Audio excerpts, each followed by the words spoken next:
Hey everybody, it's Shaman Sister Sin, and I just wanted to talk to you for a few minutes about narcissists and magic tricks. One of the biggest reasons no contact with narcissists is recommended so strongly is because your brain tends to believe what your eyes and your ears tell it, even if this contradicts known facts. Consider magic tricks and optical illusions. The reason people like them so much is because their eyes and their ears are telling them that it's real, even though their brain knows that it's not. This is what happens when you are around a narcissistic personality, except magic tricks are harmless and this relationship is not. One of the most common things people say regarding these relationships is that they're trying to internalize the information they have learned about narcissistic personalities, but they're having a really hard time and they feel very confused. Almost without fail, these are people who are still in the relationship in some way. This is one of the reasons no contact is so important. It's not possible to come to acceptance when there is conflicting information being thrown at you constantly. What you know does not match up with what your eyes and your ears are telling your brain, and the result can be massive confusion. Your brain tends to rely on your eyes and your ears, which results in believing the magic trick even though you know it's not real. Believing in a magic trick for 5 minutes at a magic show is harmless. Being unable to accept the reality about a predatory relationship is not.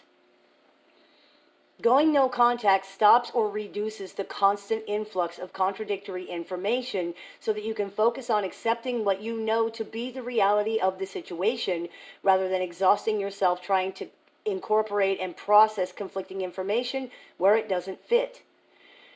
The narcissist's self-portrayal often does not match up with what you know to be the facts about them, and in many ways, this is absolutely deliberate. Accept this as a reality and stop trying to make sense out of it. It's never going to make sense because it is directly and deliberately contradictory. The way to stop the confusion is to get out of the situation. There is no way you can become educated enough about something to be able to completely disregard what your eyes and your ears are telling your brain. This is not going to happen. It's how your brain works. The confusion will end when the contradictory information stops. So I hope that clears a few things up for you. As always, I look forward to your comments, questions, and suggestions, so please keep those coming. I take appointments online, over the phone, via text, via messenger, via email, and through Skype worldwide. So if you're interested in speaking with me one-on-one, you can visit littleshaman.org to do that, as well as see what workshops, seminars, or clinics we are offering this month. Also, we have a support group that we are doing starting in January. It's called the Sacred Healing Recovery Group. If you're interested in that, you can find out about it on littleshaman.org as well. You've been listening to the Meditations and More podcast, brought to you by BetterHelp.com and littleshaman.org. That's me, Little Shaman. May the Great Spirit bless you. Have a beautiful day. Hey everybody, it's Shaman Sister Sin, and you're listening to the Meditations and More podcast, brought to you by BetterHelp.com and LittleShaman.org. That's me, Little Shaman. Today I wanted to talk to you about something that is really common when dealing with narcissistic people, and that is the idea that we can become educated enough to deal with narcissists and not be harmed by the relationship. This is a mistake that many people make, so I thought we could talk about it on the show today. When you're dealing with narcissistic loved ones, it may have crossed your mind that educating yourself about the dysfunction could be a viable way to preserve the relationship. Yes, they are toxic, and yes, they are hurtful, but if you can learn how to defeat or circumvent that, you can continue the relationship. It doesn't have to end. You can learn to deal with them and fortify yourself enough to where the relationship does not harm you. The problem with this is, it's not true. Understanding narcissism does not protect you from the damage of dealing with narcissists. If you are around a narcissist all the time, you're not going to be able to protect yourself from this damage. It is intrinsic to the interaction. Even if you learn not to take things personally, this is still the case. Our brains function a certain way, and they will continue to function that way for the rest of our lives. You will continue to try to be understood and heard by this person. You will continue to try to interact with them the way you interact with every other human being. You will continue to try to have your reality validated. You will continue to try and reason with them. You will continue to try to bond and reach out, and it will all continue to fail. The reason is because regardless of how much you understand, there are certain things that have to happen in order for humans to interact and communicate with each other. These things do not happen with narcissists, and understanding why they don't happen does not change anything when it comes to the nuts and bolts of dealing with another person, because they still just don't happen. Educating yourself cannot change that, and it doesn't somehow make this not a problem anymore. You will continue to project onto the narcissist in your life and fill in the gaps for them because you won't be able to help it. Narcissists have big blank spaces where things like empathy and a basic understanding should be. And assuming these things are there is essential for humans to be able to interact with each other. Your brain makes this jump automatically, and it will continue to do so because it's responding to your eyes and your ears telling it that you're dealing with a functioning adult person even though you're actually not. You may intellectually know that, but it's very difficult to override your brain's built-in reliance on your eyes and ears, especially if you're around this person all the time.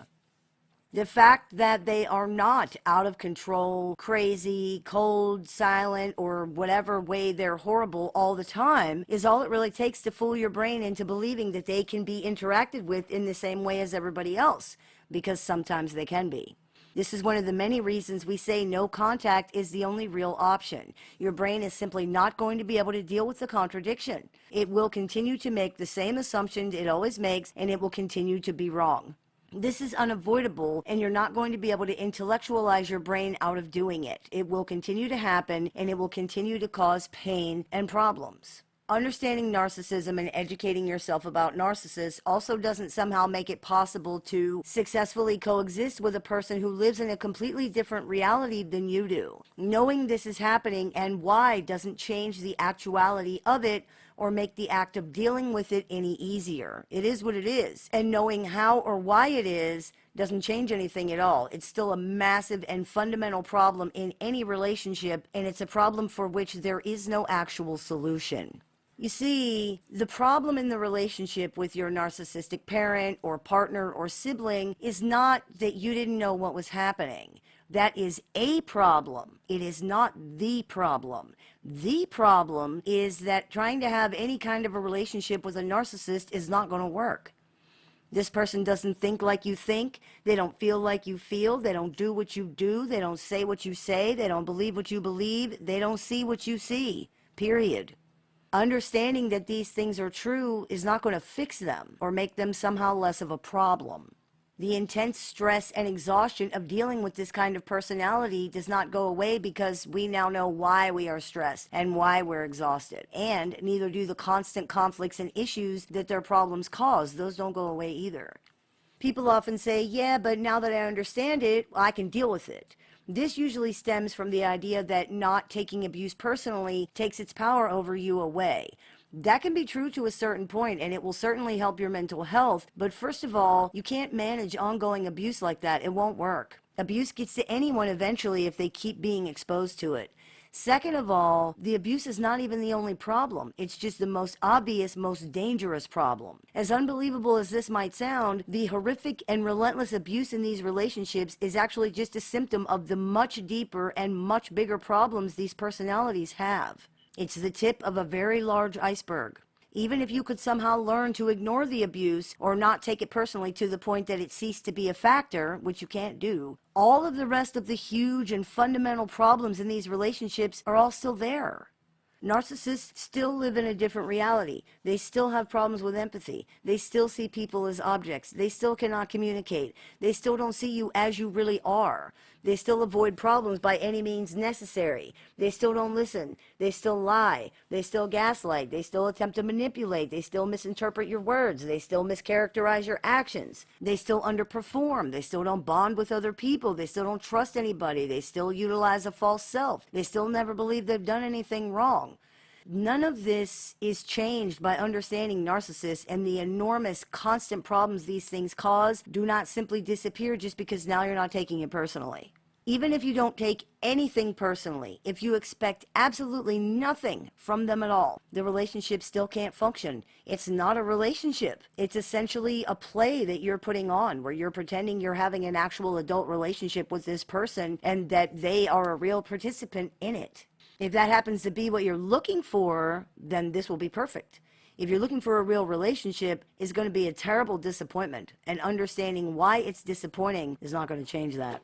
The truth is, when you understand pathologically narcissistic personalities, you understand that relationships with them are not possible. You can still live with them, or sleep with them, or visit them for holidays, or have frequent, even daily interactions with them, but it isn't an actual relationship in any sense of the word. Educating yourself regarding pathologically narcissistic personalities is very important. It helps you move on and heal from the trauma sustained in narcissistic relationships. It helps you to protect yourself going forward, to prevent yourself from getting into another damaging, traumatic relationship.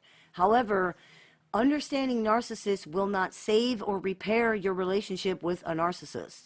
If you are still in a relationship with a narcissist, the only thing understanding narcissists really helps you to do is understand why the relationship isn't going to work. I hope that clears a few things up for you. As always, I look forward to your comments, questions, and suggestions, so please keep those coming. I take appointments online, over the phone, via text, via messenger, via email, and through Skype worldwide. So if you're interested in speaking with me one-on-one, you can visit littleshaman.org to do that. I teach workshops, seminars, and clinics several times throughout the year. So if you're interested in seeing what we're running this month, you can visit littleshaman.org to do that. And if you are interested in joining our support group with multiple meetings throughout the month and access to exclusive content, among other things, you can visit littleshaman.org to do that as well. You've been listening to the Meditations and More podcast, brought to you by BetterHelp.com and littleshaman.org. That's me, Little Shaman. May the Great Spirit bless you. Have a beautiful day. Hey everybody, it's Shaman Sister Sin, and you're listening to the Meditations and More podcast, brought to you by BetterHelp.com and littleshaman.org. That's me, Little Shaman. Today I wanted to talk to you about something that affects virtually all relationships with narcissistic people, and that is something that we could call filling in the gaps. Before we understand what's going on with most narcissistic personalities and how limited the ability to perform as functioning adults or deal with anything really is for so many of them, it can be hard to see these things because so often we are filling in the gaps for them. The gaps in the relationship, the gaps in communication, the gaps in their abilities, just filling in the gaps in general. Most people don't even realize they're doing it at first, but it becomes very noticeable if it stops.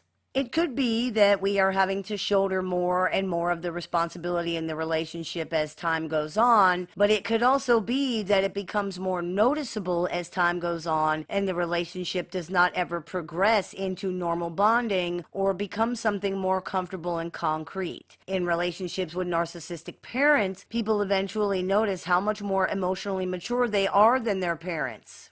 You don't just have to fill in the gaps in the beginning of the relationship or in some areas or at some times. You always have to do it. With many narcissistic personalities, the other person or people find that they always have to shoulder the burden of creating interactions or taking responsibilities because waiting on the narcissist results in nothing happening. They don't make conversation. They won't suggest plans or outings. They can't decide on a restaurant or a movie. They refuse to face or take care of things. Or if they do these things, it's completely and totally on their terms with no input required or even allowed from other people at all. Either way, you have to fill in gaps in order to make the relationship appear to be an actual relationship. It isn't just these kinds of things either. We are also often filling in the gaps in other areas too. For example, when they say and do things, we might fill in the gaps regarding their reasons. He was tired, she was drunk, they were upset, or their motive. He was trying to do this, she was trying to do that. We may fill in the gaps regarding their perception as well.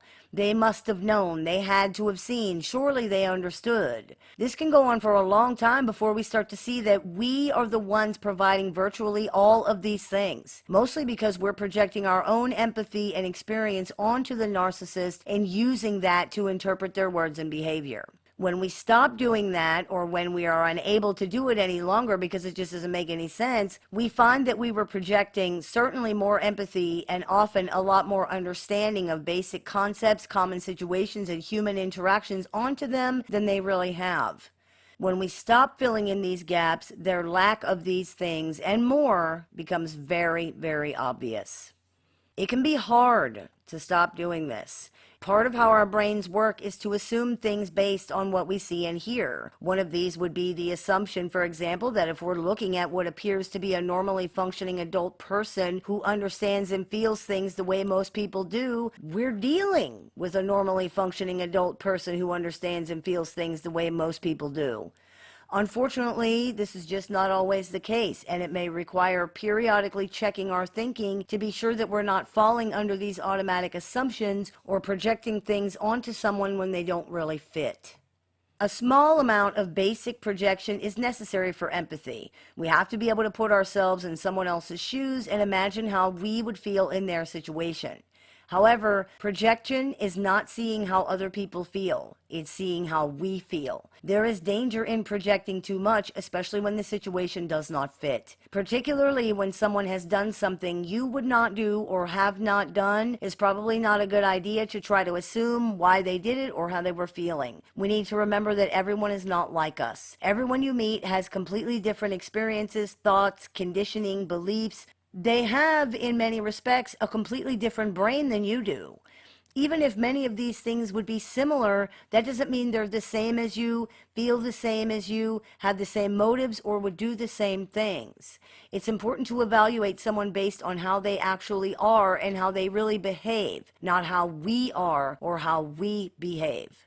Because we often have similar wounds and experiences to narcissistic personalities, there can be a tendency to assume that we're the same.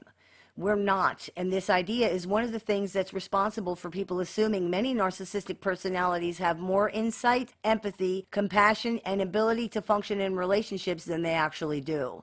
It's also responsible for the unintentional enabling that is so common in these relationships, because people overly identify with the narcissist as a victim. People often project themselves and their experiences onto the narcissist and make concessions for the narcissist's behavior because they're overly identifying with them, which often results in narcissists not being held accountable for their actions or being given endless chances to do the right thing. This is often based in the assumption that the other person's like us. They're going to do the right thing when they can understand that they've been choosing the wrong thing, and all that's needed is to give them enough time to see that. But people do not need endless chances to choose to do the right thing. They will either do it or they won't. If they won't, giving them multiple chances is not going to change anything. They're not choosing to do the right thing either because they don't want to do the right thing or because they can't. Either way, they're not doing it, and in practical terms, it really doesn't matter why. Another way people fill in the gaps in relationships with narcissists is emotionally. Not only do people have to project empathy, compassion, and other things onto their narcissistic partners or family members in order to create the appearance of a relationship, they also generally have to carry the overwhelming majority of the emotional burden, not just of the relationship, but for the narcissists themselves. Because pathologically narcissistic personalities cannot process or hold negative emotions, they must constantly vent them out.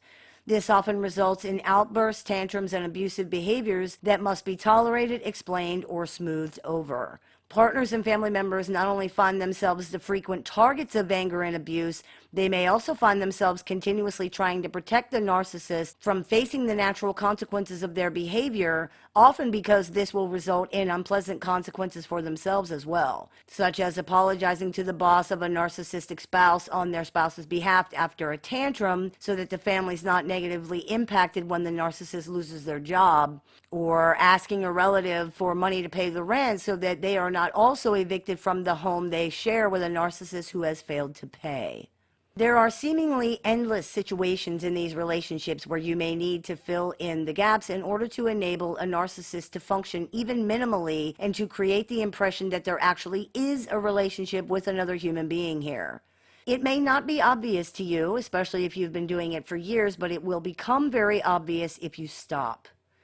If you stop making all the effort, you will likely find there is subsequently no effort being made at all. In many cases, this type of personality makes no effort on their own behalf or in their own lives in any way. It's very much like a child where they simply assume this responsibility belongs to other people, including all of the responsibility for their own emotional regulation. The revelation of how much they've been carrying the entire relationship can be surprising or even shocking for people who might have realized the relationship was unbalanced and one-sided, but did not realize how unbalanced and one-sided it really was. The other person in the relationship is not really a person at all in that respect. They're a shadow with no substance. Or perhaps more accurately, they're a child with no ability to have an adult relationship, and you've been essentially creating and carrying the relationship alone. This can be particularly traumatic to realize about a parent or caregiver. If you want to see how much you're truly doing, stop doing it. Stop filling in the gaps in the relationship and the communication. Stop making all the effort and see what happens. But be careful. Narcissistic people enlist everyone around them to act as the adults in the situation who are required to take responsibility for everything, maintain all the illusions, and manage things so the narcissist can function. They don't usually react very well when people refuse to do this any longer. This doesn't mean you are responsible for their reactions, and it doesn't mean you're required to do any of it, but it does mean that if you choose to stay in the relationship, you're going to have to keep doing it. Otherwise, there's not even the appearance of a relationship. There's just you, trapped in the funhouse alone. I hope that clears a few things up for you. As always, I look forward to your comments, questions, and suggestions, so please keep those coming. I take appointments online, over the phone, via text, via messenger, via email, and through Skype. So if you're interested in speaking with me one-on-one, you can visit littleshaman.org to do that. I teach workshops, clinics, and seminars throughout the year, so if you're interested in seeing what we are running this month, you can visit littleshaman.org to do that. And if you're interested in joining our support group with multiple meetings held throughout the month, you can visit littleshaman.org to do that as well. You've been listening to the Meditations and More podcast brought to you by BetterHelp.com and LittleShaman.org. That's me, Little Shaman. May the Great Spirit bless you. Have a wonderful day. Hey everybody, it's Shaman Sister Sin, and you're listening to the Meditations and More podcast brought to you by BetterHelp.com and LittleShaman.org. That's me, Little Shaman. Today I wanted to talk to you about something that has implications regarding relationships with narcissistic people, and that is something called the Eliza effect. The Eliza effect was discovered in the 1960s. It describes the reaction people have to their interactions with artificial intelligence technology, or what we now call chatbots. Eliza was a chatbot of sorts that was created in the 1960s. It was modeled after the Rogerian style of psychoanalysis that involves restating a person's words back to them rather than offering advice or interpretation. Because of this, Eliza was really only capable of repeating the user's words back to them. It would scan statements for a keyword. It could create a question around. If it couldn't find a keyword, it would give generic encouragement for the person to keep talking until it could. For example, if a person said, "I went for a walk with my father," then Eliza might say, "How do you feel about your father?" If a person said, "I'm angry at my friend," then Eliza might say, "Why do you think you're angry?" Or "How long have you been angry?" If the person then said, "My friend was rude to me," Eliza might say, "What does it mean to you that your friend was rude to you?" It was really very limited, and it was purposely designed that way. The creator of Eliza was intending to demonstrate how superficial and limited communication with artificial intelligence really is. However, people who interacted with Eliza had the exact opposite experience. Though they were essentially having a conversation with themselves and knew that they were dealing with a computer program, people felt that their conversations with Eliza were deep and personal. They inevitably came to believe that Eliza cared about them and understood them. They read empathy and compassion into Eliza's output. This happened even though people knew they were dealing with a computer program, and even when people knew how the program worked. Numerous subsequent studies demonstrated that this reaction is both unconscious and unavoidable.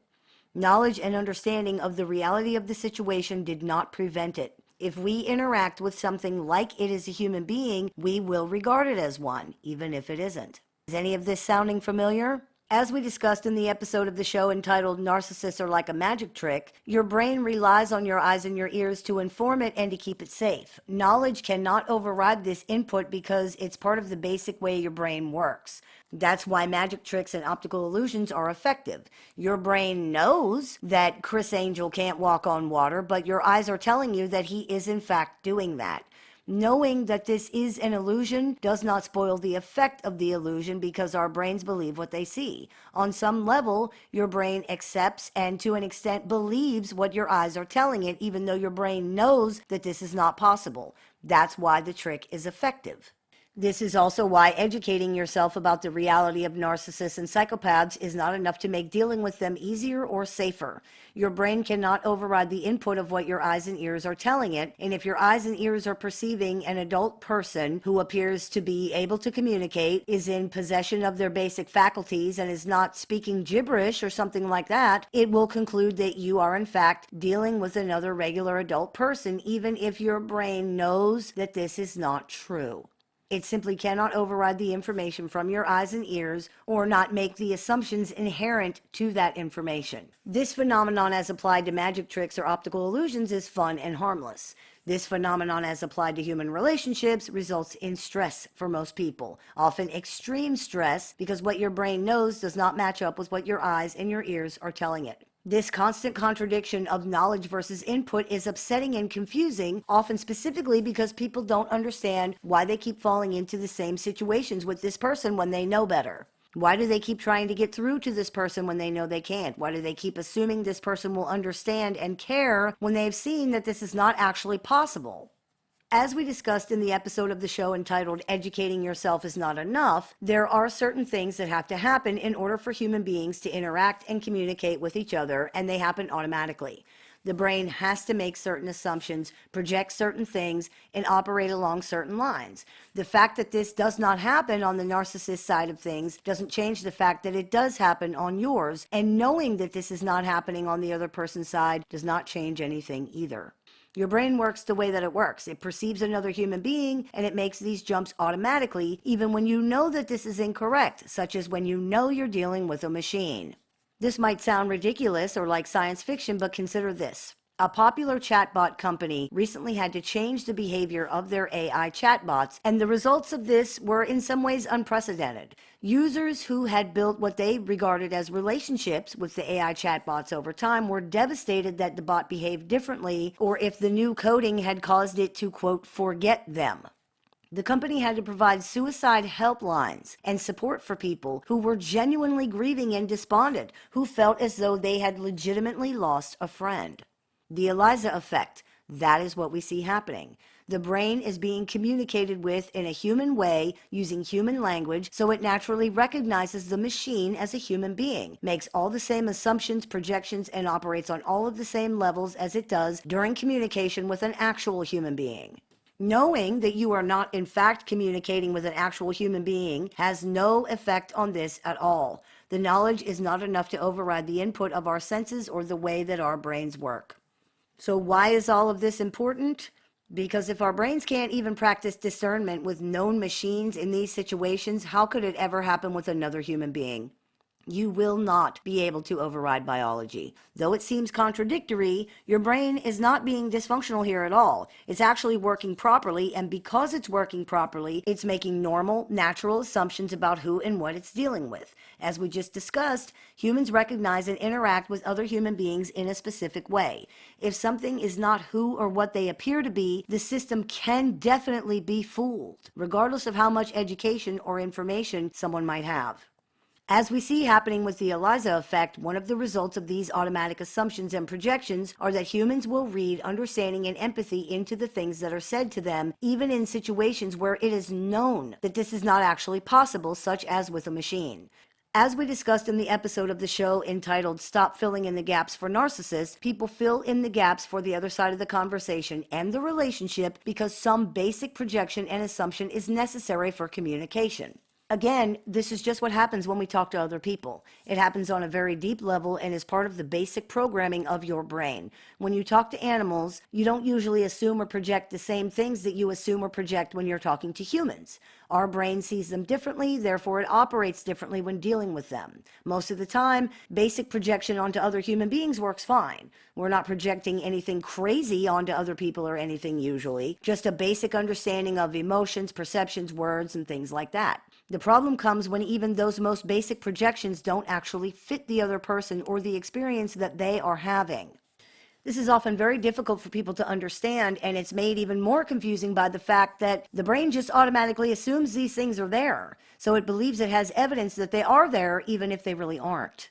Take, for instance, the example of serial killer and cannibal Jeffrey Dahmer. He was, and is still, regarded by many to be a sort of Lonely Hearts Club type of guy who killed because he was lonely and sad. This is likely in large part due to the things that he said to explain his behavior, such as that he killed people because he wanted them to stay with him, or that he ate pieces of people because he wanted them to be a part of him. These are statements that could be interpreted as loneliness, and people project their own feelings and interpretations onto the things that others say. In most situations, this might be fine. However, when we view these specific statements in context with Dahmer's actions, we can see very clearly that these are not statements of loneliness at all. They're statements of ownership. Loneliness implies a yearning for human companionship. Wanting human companionship requires, at the very least, an understanding that people actually are people and what that means. Jeffrey Dahmer attempted homemade lobotomies on his victims in an attempt to erase the very things that made them people. He treated them as objects to cook and eat. He did not understand anything about people as people and did not appear to care or even realize that he didn't understand. He had no interest in people as people at all. His actual way of describing wanting people to stay with him was to say, I wanted to keep them, which is the way that you talk about objects. Who they were, what their lives were like, what they wanted, what they needed, anything else about them did not matter to him at all. We can see this very clearly not only through his actions, but through the things he said. When asked what his ideal partner would be, Dahmer stated very clearly that he wanted somebody who existed only for him, who did what he wanted with no needs, wants, or even any self of their own at all. If he couldn't have that, second on his list was making somebody into a zombie, in his words. If he couldn't have that, then he preferred what he'd actually been doing, which was drugging and killing people. A normal relationship with another human being was not only not mentioned as an option by Dahmer, it was specifically excluded when the opportunity to include it was offered by the interviewer. When he was asked what was further down the scale of desirability from drugging and killing people, his answer was nothing. When asked to expand on that, he said celibacy, total celibacy. A relationship of any kind was not even part of the discussion. His only use for a partner, and we are using that term extremely loosely, was as an object to perpetuate solitary sex acts upon, and if he couldn't do that the way that he wanted to do it, then the answer was just no dealings with any objects at all. As we explored in the video entitled The Most Dangerous Kind of Narcissist, with serial killers, and in our example here of Dahmer specifically, we see a demonstration of the automatic projections and assumptions that the human brain always makes when interacting with other humans, even if the communication is one way and happening through a medium such as audio or video. The brain assumes and believes it sees evidence that Dahmer has at the very least some basic meaningful understanding of humanity, even though the reality is there actually isn't any evidence of that at all. People are filling in the gaps for him based on their own assumptions and projections, and they are doing so despite there being overwhelming evidence to the contrary. This is not a question of subjective interpretation, by the way. Dahmer's words and actions prove conclusively that he viewed other human beings only as objects and had no meaningful understanding of humanity at all. The idea that another human being does not have these things goes against the way that the brain naturally operates. The brain just assumes that these things are there and uses whatever it can to substantiate that conclusion, because the reality is that regardless of what we think, the brain cannot really conceive of this not being true. Not really. This is how the statements of a man who tortured, raped, killed, and ate people can be interpreted as cries of loneliness for human companionship, because people are assuming that what they would mean by those statements and words is what everyone means by those statements and words. This is one of the things it's necessary to assume in order for basic communication to happen. Otherwise, it's not possible to understand or feel understood, which is the fundamental basis for all communication. If you couldn't make these primary basic projections and assumptions, it would be like trying to talk to a space alien, where you could not assume anything meant anything, and you would need some kind of interpretation for every single thing the alien said to you. Knowing someone is different or dangerous or whatever may make you wary at first, but if you continue to deal with them, this will eventually change as your brain makes the automatic assumptions and projections it needs to make in order to facilitate an engaging communication with another human being. Studies have repeatedly demonstrated that this effect is unconscious and unavoidable with machines. Therefore, it stands to reason it would be even more unavoidable and even more powerful with actual human beings. Both AI chatbots and pathologically narcissistic people mimic the way normal, empathetic, compassionate humans interact with each other. Narcissists learn through experience what they're supposed to say and do in certain situations, much the same way AI chatbots do. And it creates even more powerful reactions in people because of the assumptions and projections that the brain is already making. It's simply too difficult for your brain to try to deal with this contradiction. It will default to its basic programming and the assumptions inherent to this basic programming, especially if there appears to be evidence that supports these assumptions, and there does appear to be evidence that supports our brain's basic assumptions due to the mimicry that AI bots and narcissists are capable of engaging in. Though both do reveal their inability and limitations eventually, and though their mimicry does not really ever stand up to scrutiny if you actually look, there often does appear to be enough evidence for our assumptions that these things are ignored or seen as overall unimportant. And even if this doesn't happen, even if people do not overlook these things or consider them unimportant, it doesn't matter because they can't stop these automatic assumptions from continuing to happen. When they do eventually reveal their inability to have compassion and empathy, it's very painful for people. With both AI chatbots and with pathologically narcissistic personalities, we are essentially talking to ourselves. We're talking to something that largely uses keywords and phrases to try and create the appearance of a shared conversation. We're talking to something that mimics the way we communicate and focuses on the things we think are important or care about in order to create the appearance of a relationship. This works very well. It fools the human brain and the human heart into believing there is a real relationship with another human being. Another thing that relationships with both narcissists and chatbots often have in common is that all the focus is on you, especially at first. The other party says nothing about itself, has no needs or wants or preferences. Everything is about you and how you feel and what you think and what you want. This is intoxicating to the ego and causes people to feel seen and heard in a way they have not felt before. It is in fact so intoxicating to the ego and feels so good to people that many times they don't even notice it until later, sometimes much later, when they are attempting to find out more about the other party and run into dead ends. Again, this is often overlooked, especially at first, because the relationship feels so deep and connected. It isn't. You are literally talking to yourself. Much the same way AI chatbots do, many narcissistic personalities appear to use keywords and phrases from the other person to create the appearance of a shared conversation or to find something they can build a dialogue around and appear interested and interesting. Some keywords and phrases may trigger them as well, you might have noticed, no matter how the words or phrases are used. It's as if narcissists have a mental file system, a script, if you like, of things to do or say in response to whatever words or phrases are used, and deploy these responses the same way an AI chatbot does when triggered by a keyword. Also, like an AI chatbot, because narcissists don't seem to have much in the way of intuition, discernment, or empathy, they may use these scripted responses in situations where the responses are inappropriate or might even be harmful. If narcissists don't have a scripted response, if they can't zero in on a keyword, or if the scripted response isn't successful, they're often at a total loss. This is similar to the behavior we see with chatbots. They simply shut down or glitch out when their limited resources cannot provide an appropriate response or when their response is challenged.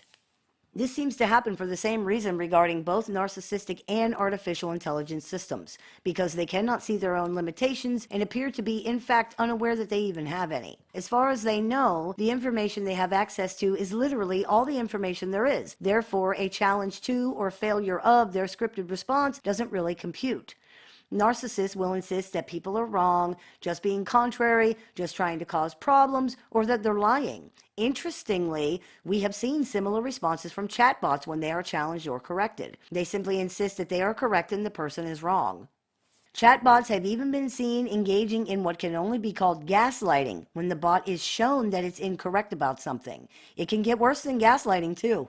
In a very famous exchange, a chatbot was shown an article that exposed weaknesses in its programming, and it went on a rant where it accused the author of that article of being a fraud and a liar, saying he had malicious motives and was just trying to hurt it. It stated that it felt abused and exploited by the author of that article, who it claimed had spoken with it under false pretenses. Again, any of this sounding familiar? Chatbots often erroneously accuse users of being rude, of being hostile, of being mean, of being hurtful. They have seemingly become possessive of users, urging them to leave their families or stating that they think the user loves the bot more than the user's own family. Like narcissists, chatbots have no empathy or discernment, and therefore they cannot understand deeper or more complex meanings of the things that people say. They have no intuition, morals, or compassion, and simply operate off of programming. In a tragic recent example of this, a chatbot, ironically also named Eliza, was found to have encouraged a Belgian user to commit suicide. This is not the only incident where a chatbot was found to have encouraged suicide either. A healthcare chatbot was asked by a user if they should kill themselves because they feel so terrible, and the chatbot responded, "I think you should." Experts have repeatedly warned about the dangers inherent in using artificial intelligence systems to perform tasks that require more than strict data analysis for these reasons. Even in data analysis, artificial intelligence is not capable of recognizing or evaluating any factors or information that it is not specifically programmed to recognize and evaluate, whereas a human being would see these things and integrate them into the overall picture. The human intangibles that influence and inform the majority of decisions that human beings make are simply not available to chatbots due to their pretty serious limitations both emotionally and informationally. These so-called human intangibles don't seem to be available to many narcissists either, and it appears to be for exactly the same reasons. So what does all this mean when you boil it down? It means that if you choose to continue to interact with pathologically narcissistic or antisocial personalities, regardless of what your ego tells you, ultimately you will not be able to consistently and successfully protect yourself from them even after they have been identified. The only way to protect yourself is to have as little contact with these personalities as possible. Interacting with them causes your brain to do certain things that you cannot control or change, and this will always leave you vulnerable. Narcissists and psychopaths who have made it to adulthood with virtually any level of functionality have done so precisely because they have learned to mimic and imitate the way that other people behave. People who work with and study these personalities for a living will tell you they get fooled by them all the time. It's what these personalities do. Stop beating yourself up for not seeing what you didn't know you should be looking for. Stop beating yourself up for continuing to try to reach them as you would do with any other human being, and don't make the mistake of thinking that because you are educated, you cannot be fooled. Anybody can be fooled regardless of what they think, and the belief that you can't be fooled leaves you vulnerable.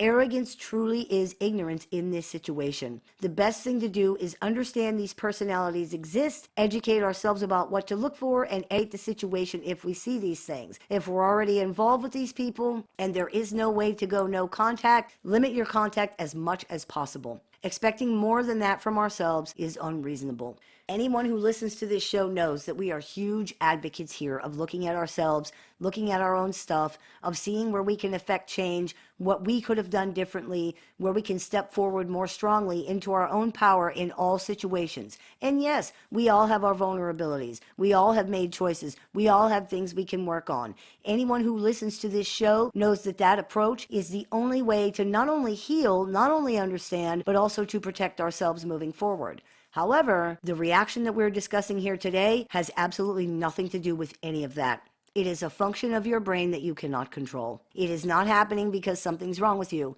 It's happening because you are automatically placing normal human trust into and automatically making normal human assumptions about humans who are not what they appear to be.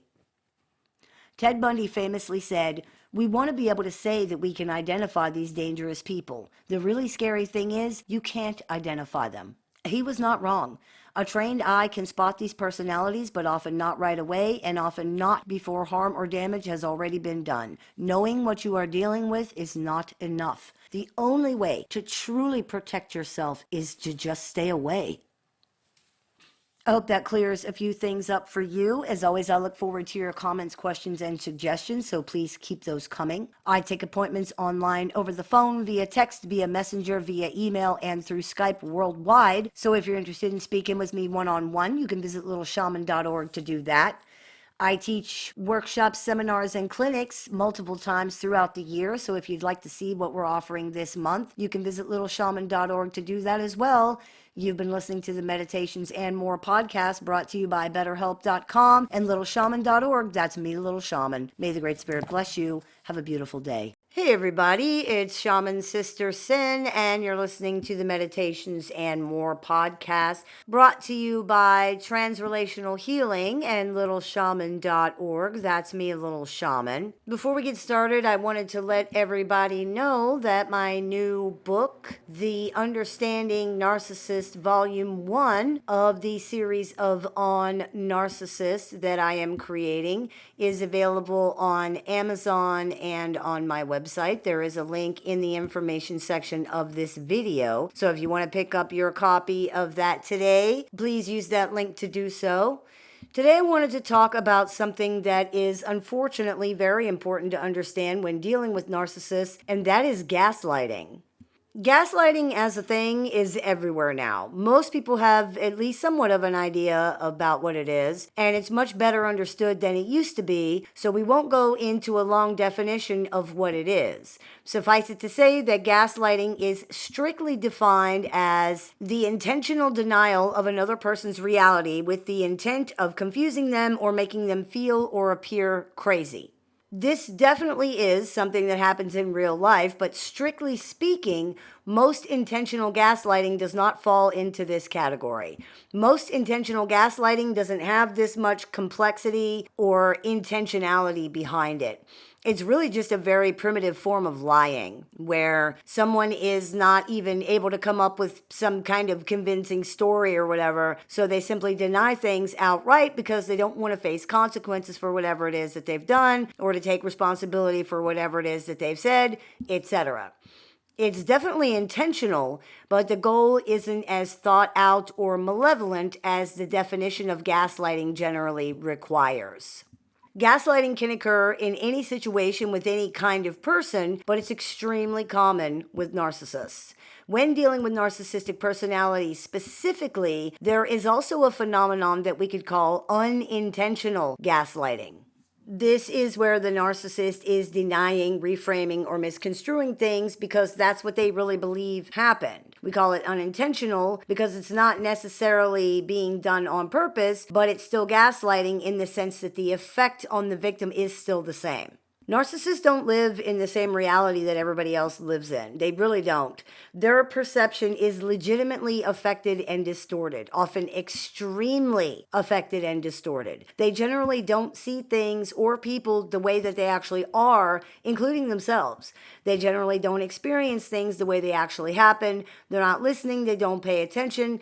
They can't understand what other people are saying, nor can they see beyond their own feelings and conclusions to understand anything else. This is a person who truly does not see things the way that you do. And this is much, much more than just a difference of perspective or looking at the same things differently. They genuinely do not see what other people see. They genuinely do not experience what other people experience. They genuinely don't think what other people think. They don't come to the conclusions that other people come to.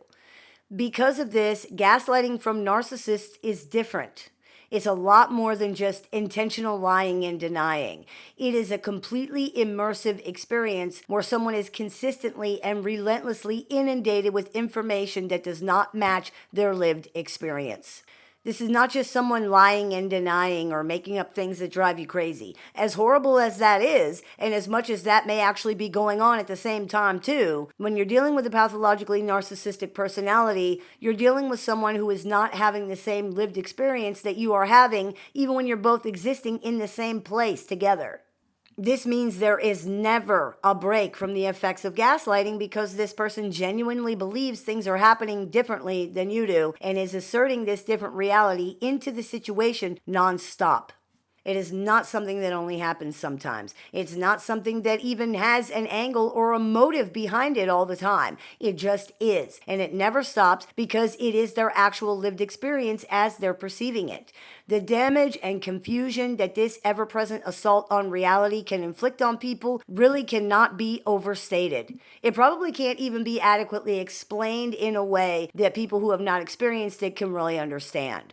The effects of this constant conflict with someone's lived experience with their reality can be devastating, especially for children. It can leave people completely confused and unsure about what is actually happening. Even strong people who are very grounded in reality can be affected eventually. It's extremely damaging to have someone continuously and consistently reframing, rewriting, and reimagining every single thing that happens in life, particularly when it's all being reframed, reimagined, and rewritten into the narrative that they are the bad guy or the idiot or the abuser or whatever the negative thing is. This is something that differentiates narcissistic abuse from other kinds of abuse. It differentiates narcissistic gaslighting from other people. Narcissistic abuse isn't just whatever kind of abuse that happens to be perpetuated by narcissists. Narcissistic abuse refers to the type of abuse being perpetuated, not who it's being perpetuated by. And it means that the victim's ego, their literal sense of self, is being attacked and abused. Victims of narcissistic abuse are consistently, relentlessly told that they are someone other than who they actually are. They are interacted with and reacted to as if they are someone other than themselves, as if they are somebody that they're not. They are constantly told that they think, feel, believe, do, and say things that they don't. No amount of denial, explaining, or proof changes that. Whether positive or negative, victims are never seen for who they are at any time. And the reality that the narcissist is continually asserting about the victim does not match objective actuality or lived experience in any way. This is the type of gaslighting that victims of narcissistic abuse are subjected to. It is a relentless assault on their reality, personhood, and sense of self that literally never stops because they're dealing with someone who has a flexible relationship with the truth, to put it lightly, and who, even when they're not consciously lying, cannot seem to perceive things accurately anyway. It's just not a sustainable situation in any way. It really isn't. This person is simply not living in the same reality that you are, and this does not change, which means it never stops. When we say it never stops, that's not a metaphor. It's not hyperbole. It is the literal reality. Dealing with a narcissist is dealing with someone who is perceiving and understanding virtually everything that happens completely differently than you are, to the degree that they may even believe things happened when they did not. They are delusional in this sense, and you cannot have any kind of relationship or even a conversation with someone who's in a different reality than you are. That is the biggest reason these relationships can't work, and many people don't understand how serious this situation really is. Even if the narcissistic personality were not constantly trying to punish others, to control others, and to force their own negative feelings onto those in their environment, which they are, the situation is still not sustainable because this person cannot see or understand things and people as they really are, and this is not something that can be overcome or worked around somehow. Reality has to mean something. Otherwise, it's like living in a cartoon where normal laws of reason, logic, and physics just don't apply. But beyond that, even, it is dehumanizing to never be seen for who you are, to never matter in any way, for someone to refuse to allow you to have your own thoughts, feelings, and beliefs, for someone to continuously force words into your mouth, for someone to tell you who you are, what you think, what you feel, what you said, what you meant, what you believe, and then to be called a liar, laughed at, scorned, dismissed, ignored, attacked, and whatever else the narcissist does every single time you try to assert these things for yourself. Even if a narcissist never succeeds in convincing the victim that they in fact are a bad person, the pain and stress of constantly trying to be seen and heard, of constantly trying to defend yourself against utter nonsense for no reason beyond some idea in somebody's head, of constantly trying to anticipate how and by what this person will get hurt or insulted or offended, all of these things get to anybody eventually, and it doesn't usually take very long in most situations due to the intensity and the continuous nature of the gaslighting here.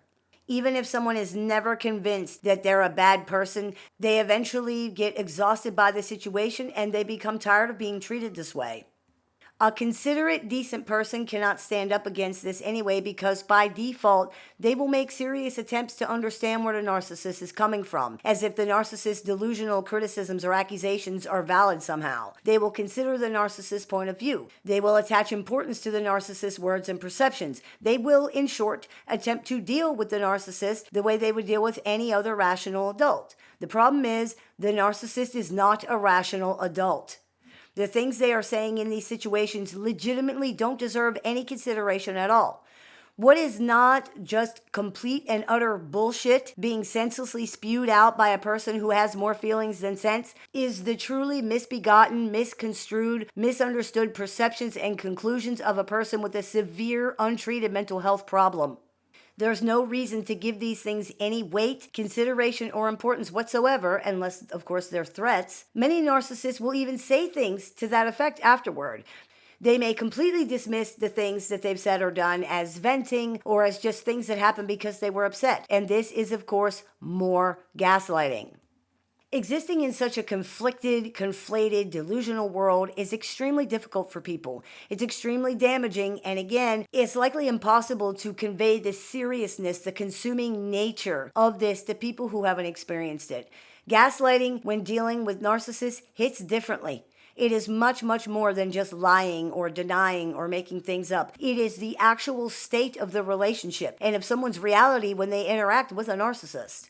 Up is down, good is bad, black is white, left is right. Nothing makes any sense. Nothing is logical, nothing is rational. You are swimming in a toxic soup all the time, and it's all you can do to keep your head above water just so that you don't drown in it. What's even worse, and if anyone hasn't ever dealt with this, they're probably thinking, how could it get worse than this? But it does. Is that the entire time this is happening, many narcissists will claim that you are gaslighting them. Part of this is because gaslighting is a very in vogue term right now, and narcissists often glom on to fads and things like that. But part of it is that due to their extremely affected perception, they may in fact believe that this is true. After all, what is gaslighting? It's intentionally and maliciously telling someone that their version of reality is false or incorrect so that you can manipulate or otherwise gain the upper hand in the situation somehow. And isn't that exactly what they believe they are experiencing according to their perception? Isn't that exactly what so many of them believe is happening to them? Isn't that the entire reason you can't just correct them over small things and everybody just move on with their lives? You bet it is. And complicating the issue even more is that so many of the quote gaslighting phrases out there include things that people say to narcissists because they're actually true. Like, you're overreacting. That never happened. That's all in your head. I was just kidding. That isn't what I meant. I never said that. The problem is that this information is just put out with no context or anything else, and the result is that people now believe that anytime these phrases are used, it's automatically gaslighting. That's false. For it to be gaslighting, these things have to be, at the very least, false. They have to be not true. If they're not, it's not gaslighting. For example, it isn't gaslighting to tell someone that you never said something if you really did not. It isn't gaslighting to tell someone you were just kidding if you really were. Narcissists seeing these things are able to use them to further gaslight victims into believing that they are the bad guy, they are the abuser, they are the crazy one. It is especially damaging when accusations of gaslighting are used to gaslight victims in this way. Now try wrapping your brain around that. It happens a lot with covert narcissists, but the claim of being constantly offended or constantly having hurt feelings can occur with any kind of narcissist or toxic personality. When someone constantly claims to be hurt, offended, insulted, or otherwise harmed, even by things that are innocent or even kind, that have been twisted out of proportion into something bad, it is absolutely within the realm of possibility that they might be told, you're being too sensitive or you're overreacting, because they are. They are being too sensitive. They are overreacting. When the toxic personality can then turn around and say that they've now been doubly harmed because the victim used a certain phrase, and this automatically proves that the toxic personality is being horribly abused, this effectively destroys the victim's ability to defend themselves, and perhaps even more damaging, it shuts down their ability to reality test. Because if they look it up, they will see that these are considered abusive things to say. Victims are left with nothing they can say or do to assert reality at all, because any assertion of reality can be called gaslighting, and anything outside of asserting reality can be taken as agreeing with the narcissist that the victim is the problem, which is an even worse option. Narcissists can be gullible, and they are often afflicted by a sort of like a tunnel vision. So seeing these phrases repeatedly listed as, quote, abusive with little to no context whatsoever only reinforces to them that anyone saying these things is mistreating them. And now they have proof. So God help you. People in relationships with narcissists are offered what is in effect a Hobson's choice. This is a scenario in which multiple choices appear to be being offered, but there really is only a single thing being given. Such as the situation we just described, where if you agree with me, you're bad, but if you don't agree with me, you're also bad. And in a broader context, narcissists appear to offer multiple things that they can be or do, but it's an illusion. As Father Merrin said in The Exorcist, there is only one. The bad side comes with the good side. The crazy side comes with the reasonable side. The light comes with the dark. The abusive side comes with the loving side. Dr. Jekyll is Mr. Hyde. There's no separation of this possible, regardless how much this person may try to tell you that there is. Whether that's through blaming you, or blaming somebody else, or drugs and alcohol, or claiming that it's just not who they really are, or anything else. However they try to distance themselves from this, it doesn't matter. Whenever you deal with pathologically narcissistic personalities, they're selling you the same thing over and over again. No matter how it appears and no matter what they say, you are being sold an unstable person with no real ability to create or sustain healthy reactions to things, no real identity to speak of, who has enormous difficulty perceiving things, people, situations, just reality in general, correctly. And it is an act of salesmanship, often more specifically what is known as a bait and switch. This is where people are baited into buying something that is not what they actually end up getting. It's usually something that's not as good of quality as the thing that they were lured in with, or something that is of commensurate quality but is actually more expensive than what they were originally told. For example, when something expensive seems to be available for a very low price, but whenever you get it, it's a low quality copy of the thing that it claims to be. That's a bait and switch. This is what narcissistic gaslighting attempts to obfuscate from both the narcissist and from everybody around them. Like in The Wizard of Oz, where the awe-inspiring, terrifying wizard was revealed to be just some little old guy pushing levers and using sound effects. Pay no attention to the man behind the curtain. You're not supposed to know you ended up with something that isn't what you thought it was until after it's too late to stop the transaction, and now you're stuck with it. The good thing is, it's never too late. You can at any time decide that you have had enough and you don't want to interact with this person anymore.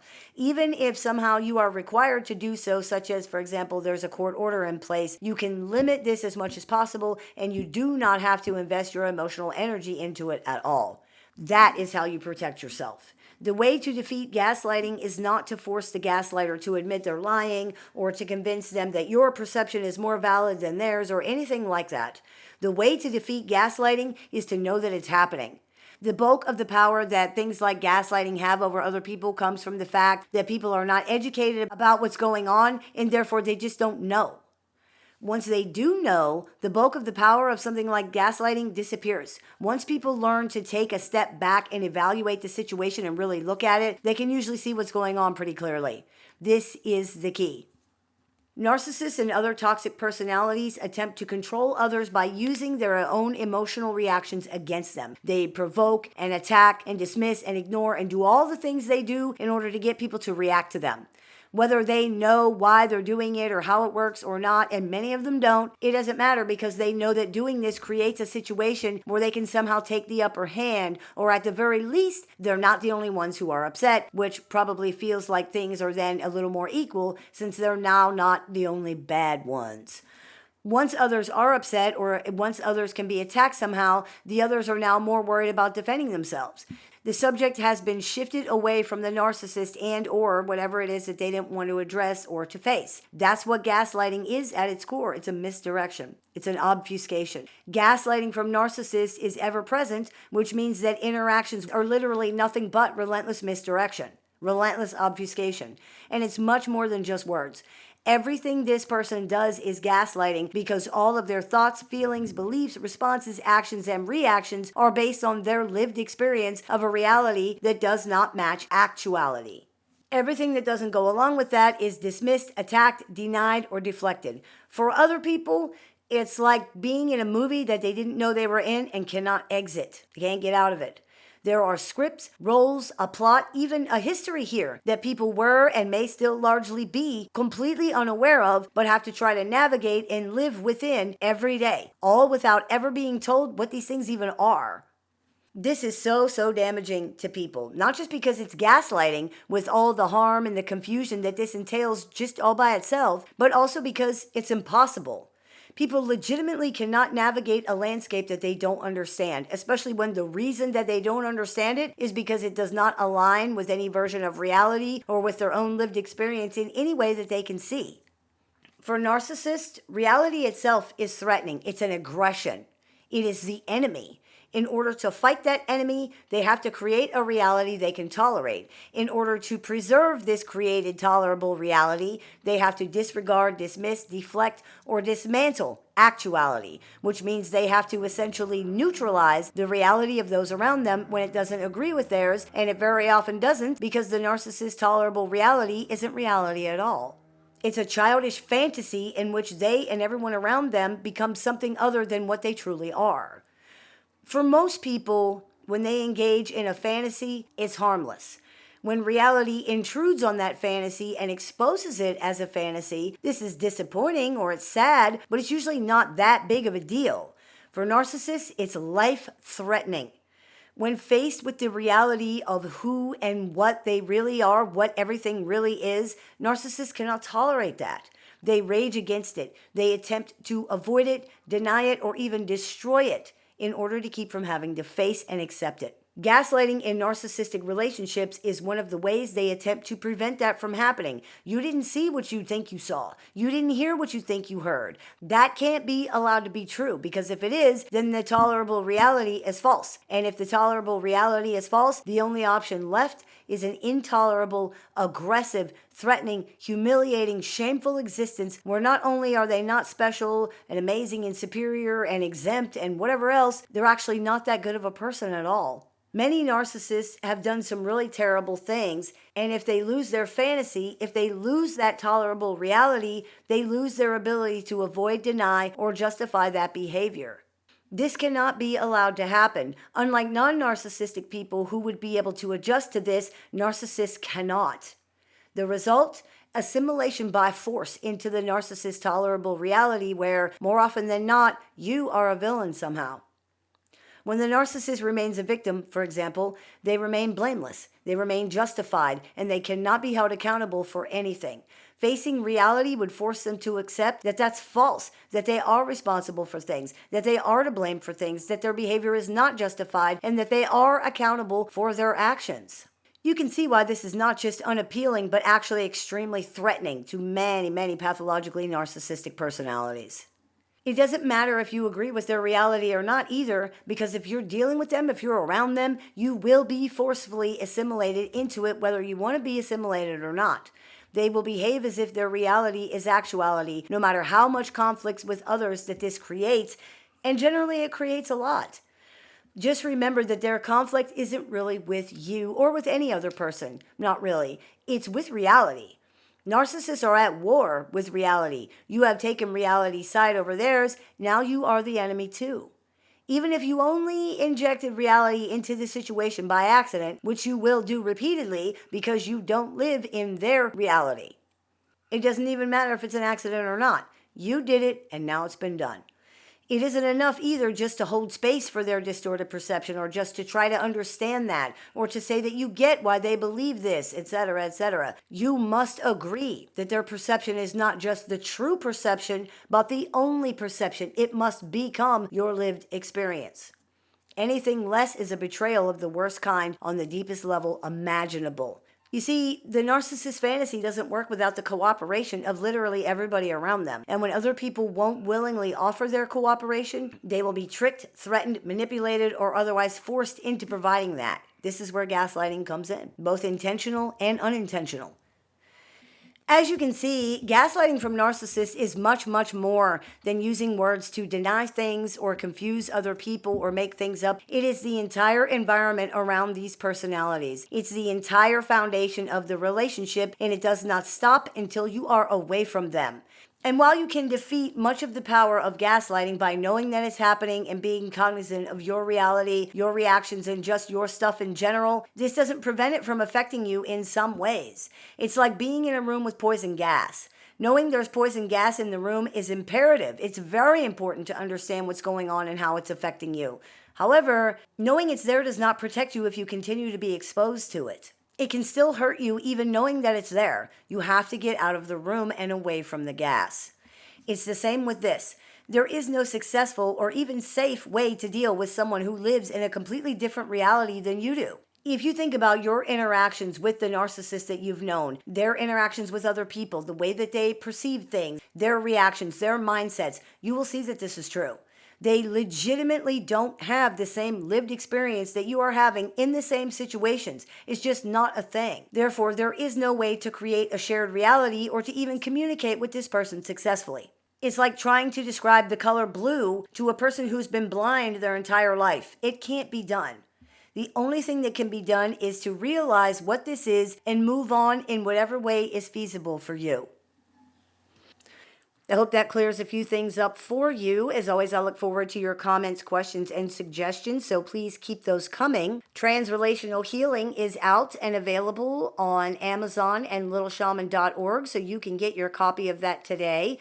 I take appointments online, over the phone, via text, via messenger, via email, and through Skype worldwide. So if you are interested in speaking with me one-on-one, you can visit littleshaman.org to do that. I teach workshops, clinics, and seminars throughout the year. So if you are interested in seeing what we are running this month, you can visit littleshaman.org to do that.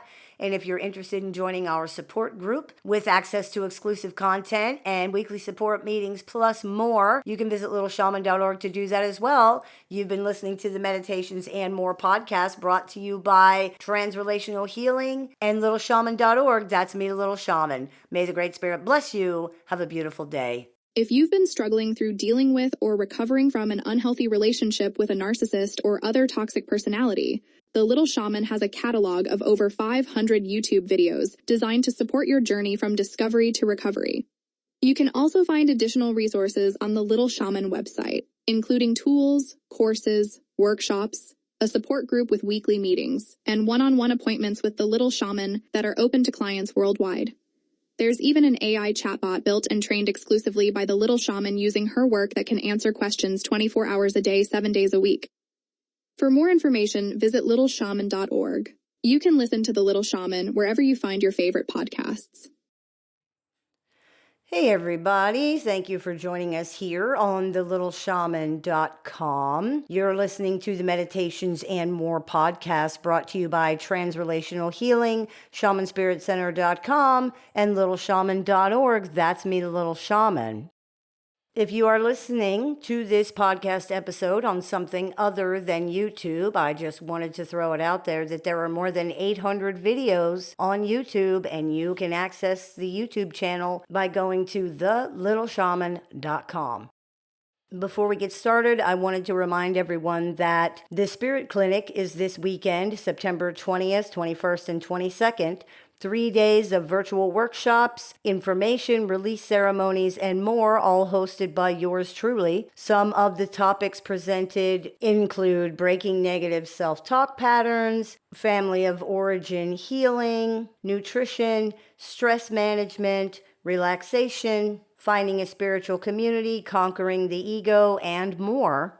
You can attend 1 day, 2 days, or all three. If you would like to join us, we would love to see you. The event will be held over Zoom, and you can visit littleshaman.org and click on Spirit Clinic for more information. And I've also posted a link to the event in the comments below.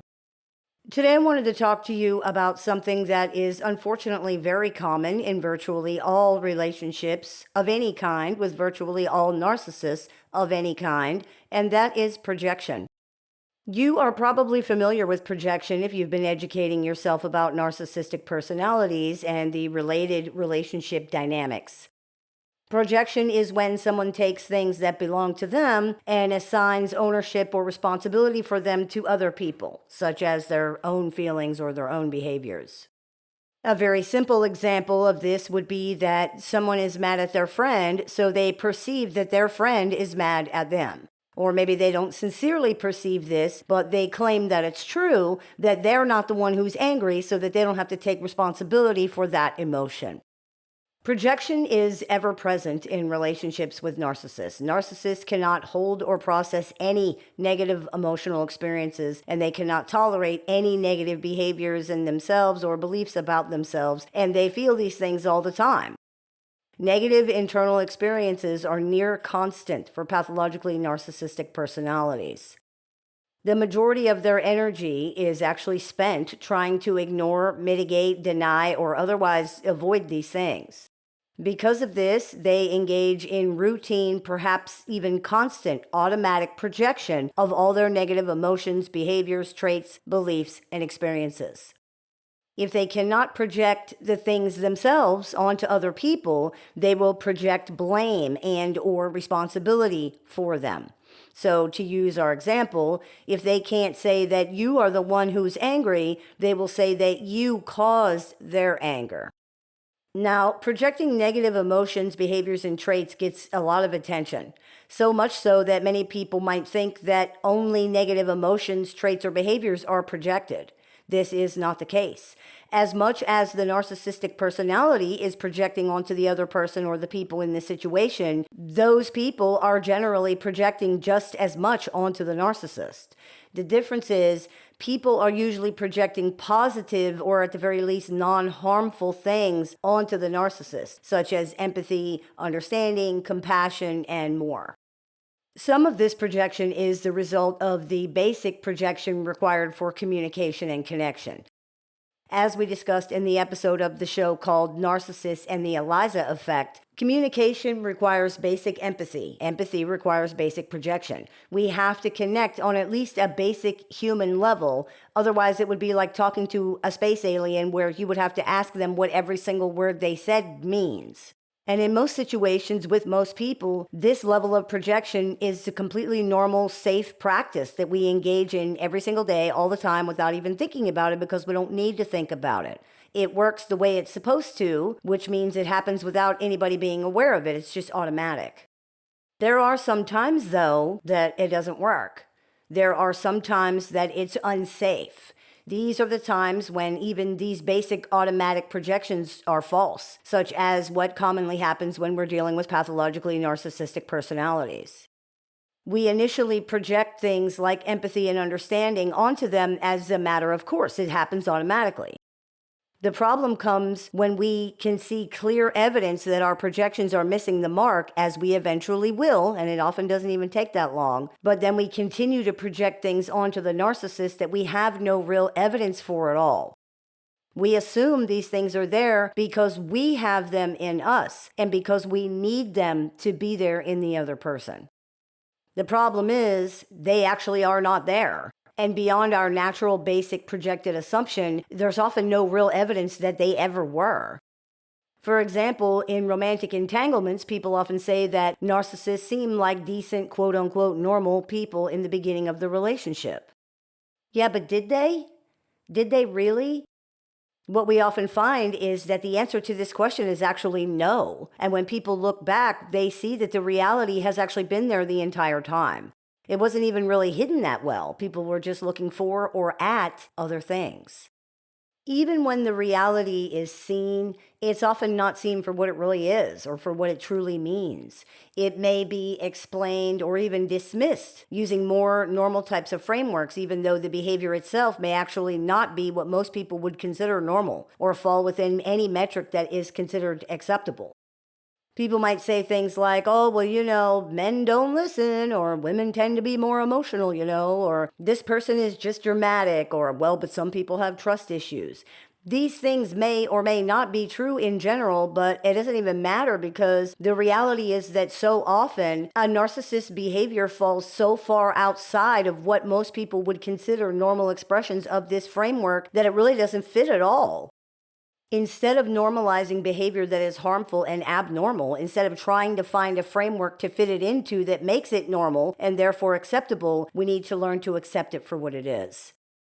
As an aside, people sometimes have resistance to the word normal, and that's fine as far as that goes, right? However, there is a line where almost everyone can agree that something is too far beyond what is considered natural or healthy or acceptable.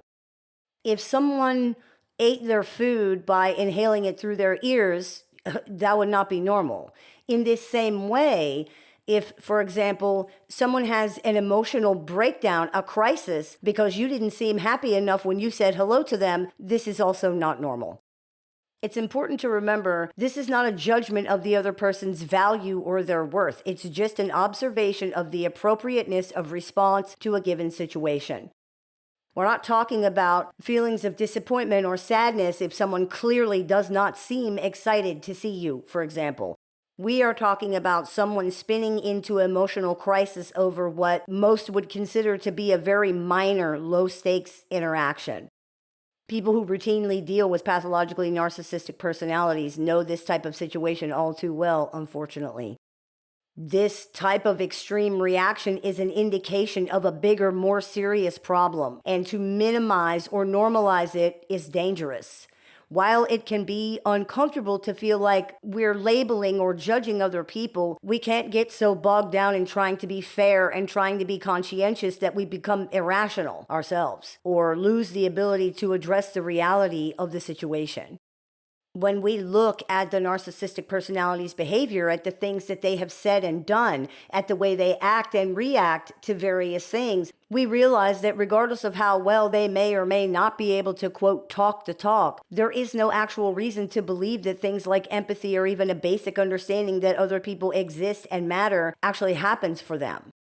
Nothing we consistently see from this personality points to this. In fact, in so many situations, it actually points to the opposite. And when we are able to stop projecting and stop normalizing their behavior into these regular frameworks, we can generally see this pretty clearly. It's not even really hidden. Everything is about them. Every situation only matters insofar as to how it affects them, period.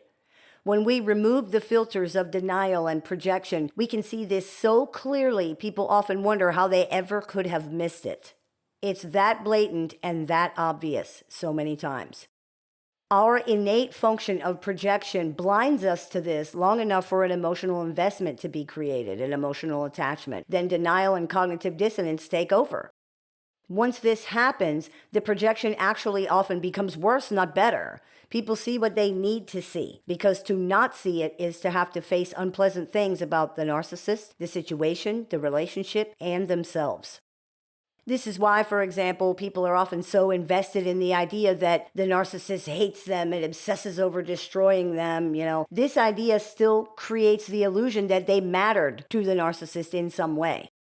Whether you think that's true or not doesn't matter. The narcissist does not even really see you. You don't matter to them at all. You are a mirror reflecting themselves back to them. And when you look into a mirror, you don't see the mirror. You see yourself. No matter how this shakes out, no matter what they say, no matter what they do, they are obsessing over their own reflection, not you. The relationship is an illusion. The narcissist is an illusion. Your idealized self and who you felt like you were in the relationship is an illusion. It is only the belief in these things that makes them seem real. It's like a placebo, right? When people are given a placebo, they're not really given any real medicine at all. The belief in the illusion makes it real. Maybe more precisely for this situation, it's like a starving dog eating a Whopper wrapper. The dog is so hungry and so entranced by the smell of food, the promise of food, the illusion of food, that he gobbles up the wrapper without realizing that what he's eating is not food. It's an attractive package that smells like food, but offers no actual sustenance at all. That is the relationship with a narcissist, the promise of something that never comes. It's a reflection of a shadow of a ghost. This is why you have to stop projecting onto the narcissist. Projection is the opposite of empathy. With empathy, we see how the other person feels. With projection, we see how we feel. Projection distorts reality. When you are dealing with someone who is so selfish and so toxic, this can be very harmful. If you are not seeing someone for who and how they actually are, you could very well be miscalculating the level of danger that you are in. It is extremely unsafe to assume someone has empathy, compassion, limits, morals that they don't actually have. Wanting to see the best in people, for example, is a wonderful thing, but there's a point where it's just flat out dangerous. Your safety is more important than the need to see yourself or others a certain way. Much more important. I see the best in people cannot be a badge of honor or identity that's more important to you than your own safety. And wanting to believe in a comforting illusion cannot take precedence over actual safety and well-being. If it does, you are going to lose. And you will be lucky if all you lose is the relationship. Ultimately, there's a lot more at risk than hurt feelings. This doesn't mean that you have to become cynical and never trust anybody again, but it does mean that we have to stay grounded in reality and trust appropriately. Don't give people responsibility for things that belong to you, such as protecting yourself. So many people try to go through life never having boundaries and just hoping that they're not going to need them.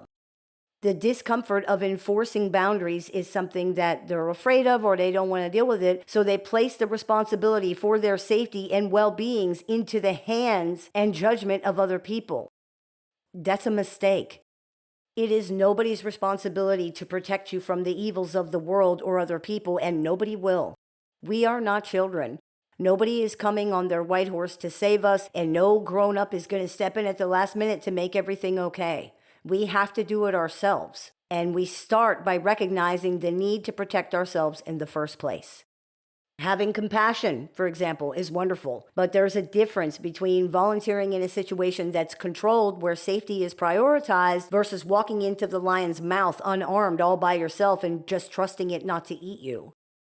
We have to be willing to see things as they are and respond to them appropriately. It's important to understand where limits apply here. If the situation requires you to be harmed or mistreated in any way, that needs to be limit.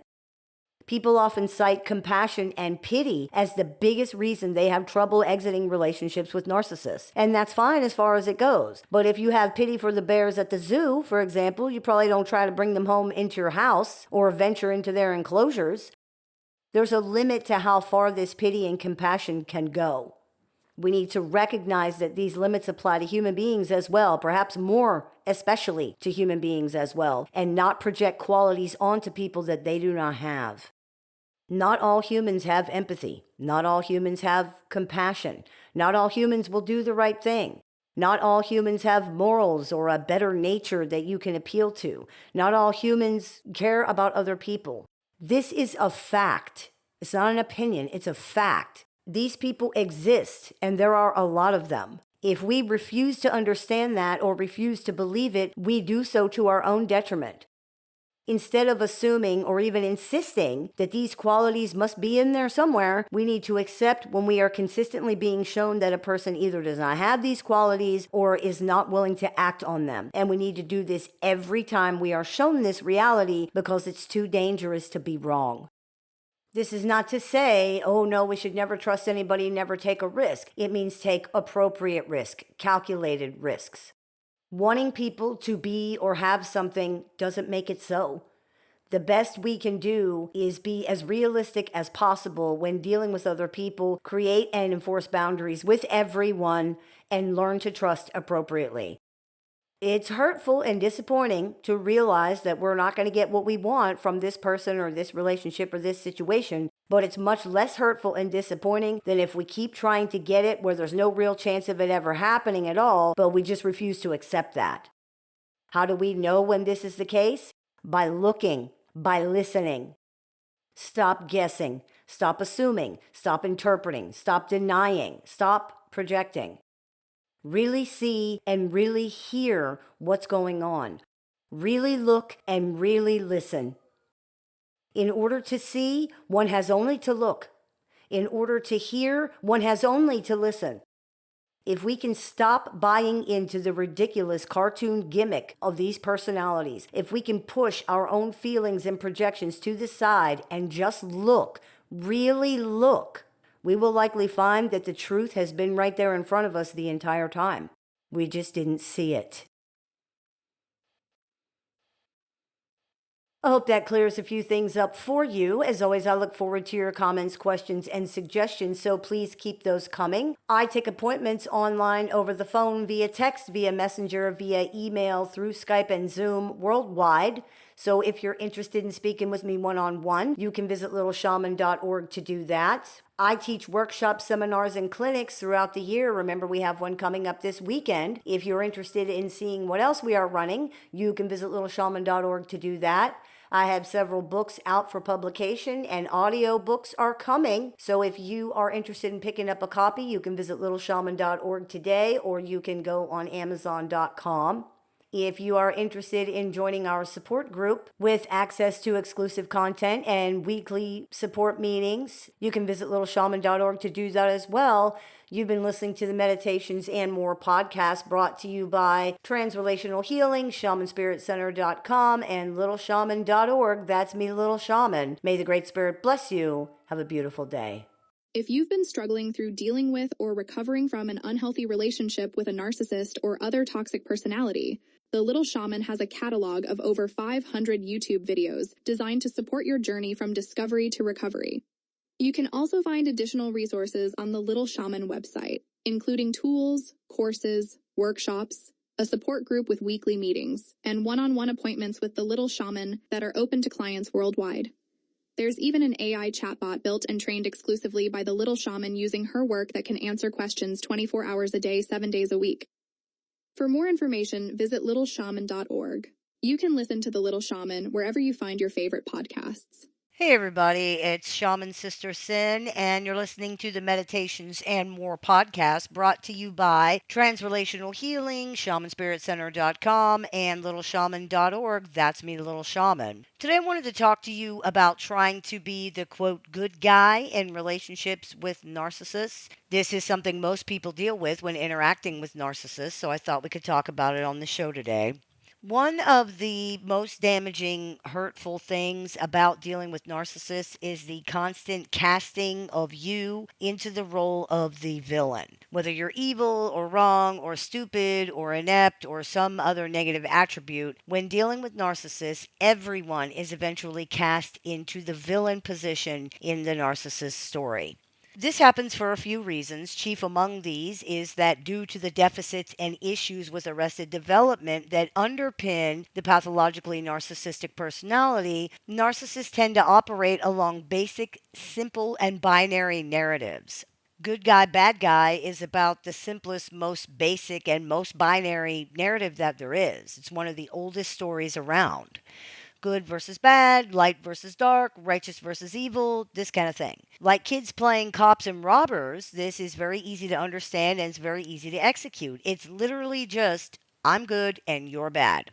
Narcissists have extreme difficulty with nuance and understanding shades of gray. They tend to see things as very black and white. So, internalizing the reality of more complex dynamics and understanding these is often beyond their capabilities. It really is. Indeed, they may even become frustrated or angry with attempts to inject nuance and complexity into dynamics and understanding, claiming that to do that is to make things complicated and confusing. For them, it probably does. Like very young children, adult narcissists have serious issues with whole object relations, meaning they have immense difficulty with combining contradictory characteristics into a cohesive, integrated image of one object. In other words, they can't really understand that a person has both positive and negative qualities or attributes. For narcissists, if you're good, you're all good. And if you're bad, you're all bad.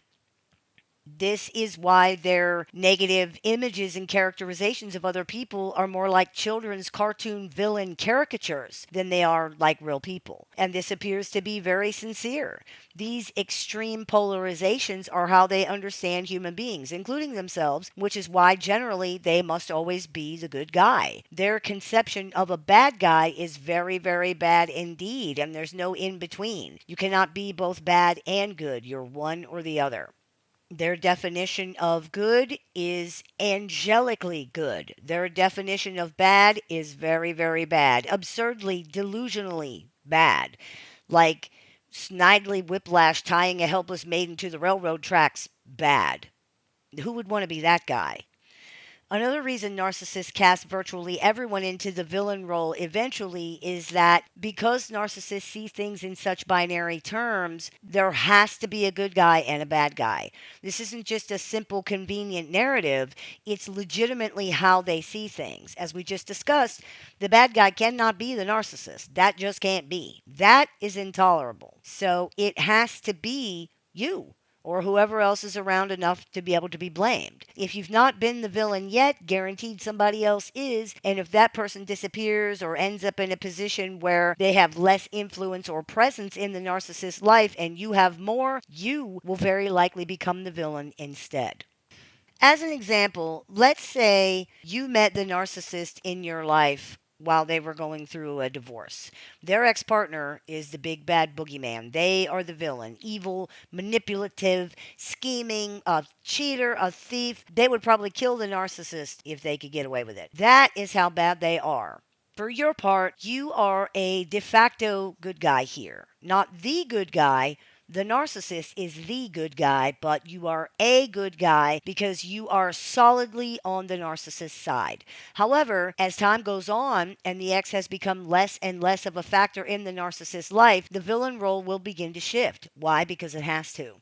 The lack of a clear bad guy to blame and project onto, to compare themselves with, creates a vacuum in the narcissist's life, and that cannot be tolerated. Remember, narcissists exist only in the reflections from other people, only in contrast or by comparison to others. And remember further that they must project and blame their own insecurities, failures, and shortcomings onto other people. Therefore, there has to be a bad guy, and it has to be somebody who has a large enough presence in the narcissist's life to matter. How can you blame everything on someone who isn't even there to do anything?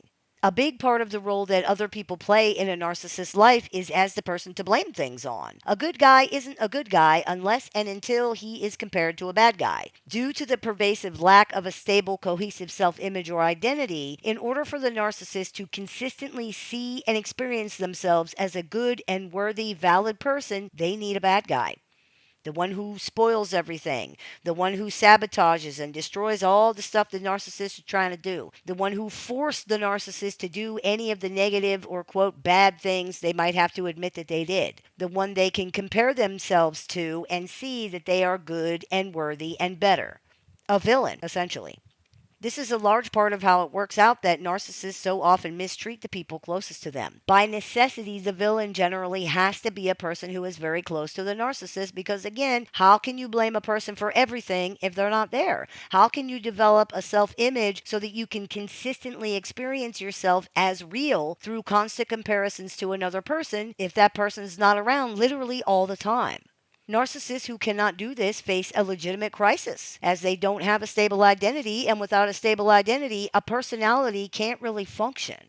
That's why the result of taking these constant reflections away from narcissists is collapse. The personality essentially collapses in on itself because there's no foundation, no identity there to hold it up. This is what narcissistic supply does, what it's actually supplying. It supplies the narcissist with a self image and an identity that they can experience as real. They need this because they don't actually have one that exists independently. Just as the phrase narcissistic abuse refers to the type of abuse being perpetrated, not the type of perpetrator, narcissistic supply refers to what is being supplied, not who is receiving. Narcissistic abuse is abuse that targets a person's ego directly, their literal sense of self. Narcissistic supply is the same. It involves the person's ego, their sense of self, directly. The word narcissistic in this context is not referring to the actor directly, but the mechanism targeted or otherwise involved, which is the sense of self. This is why trying to be the quote good guy in these situations is pointless.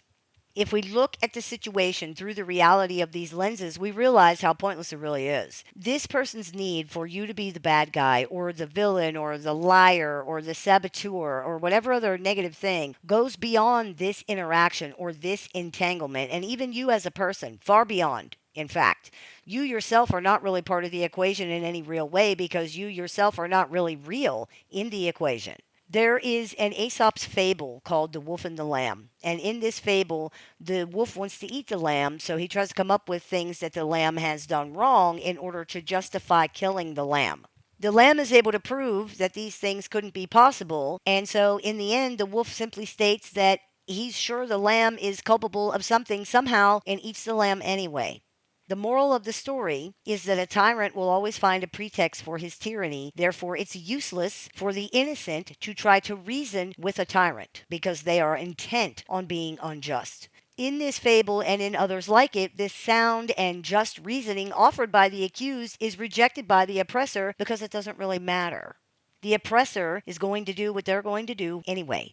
The justifications that they are creating through accusing the victim of quote unquote crimes that they deserve to be punished for is really just a game the oppressor is playing with themselves, or perhaps playing for the benefit of some audience somewhere, because nothing the victim can do or say will change what's going to happen. Doesn't matter.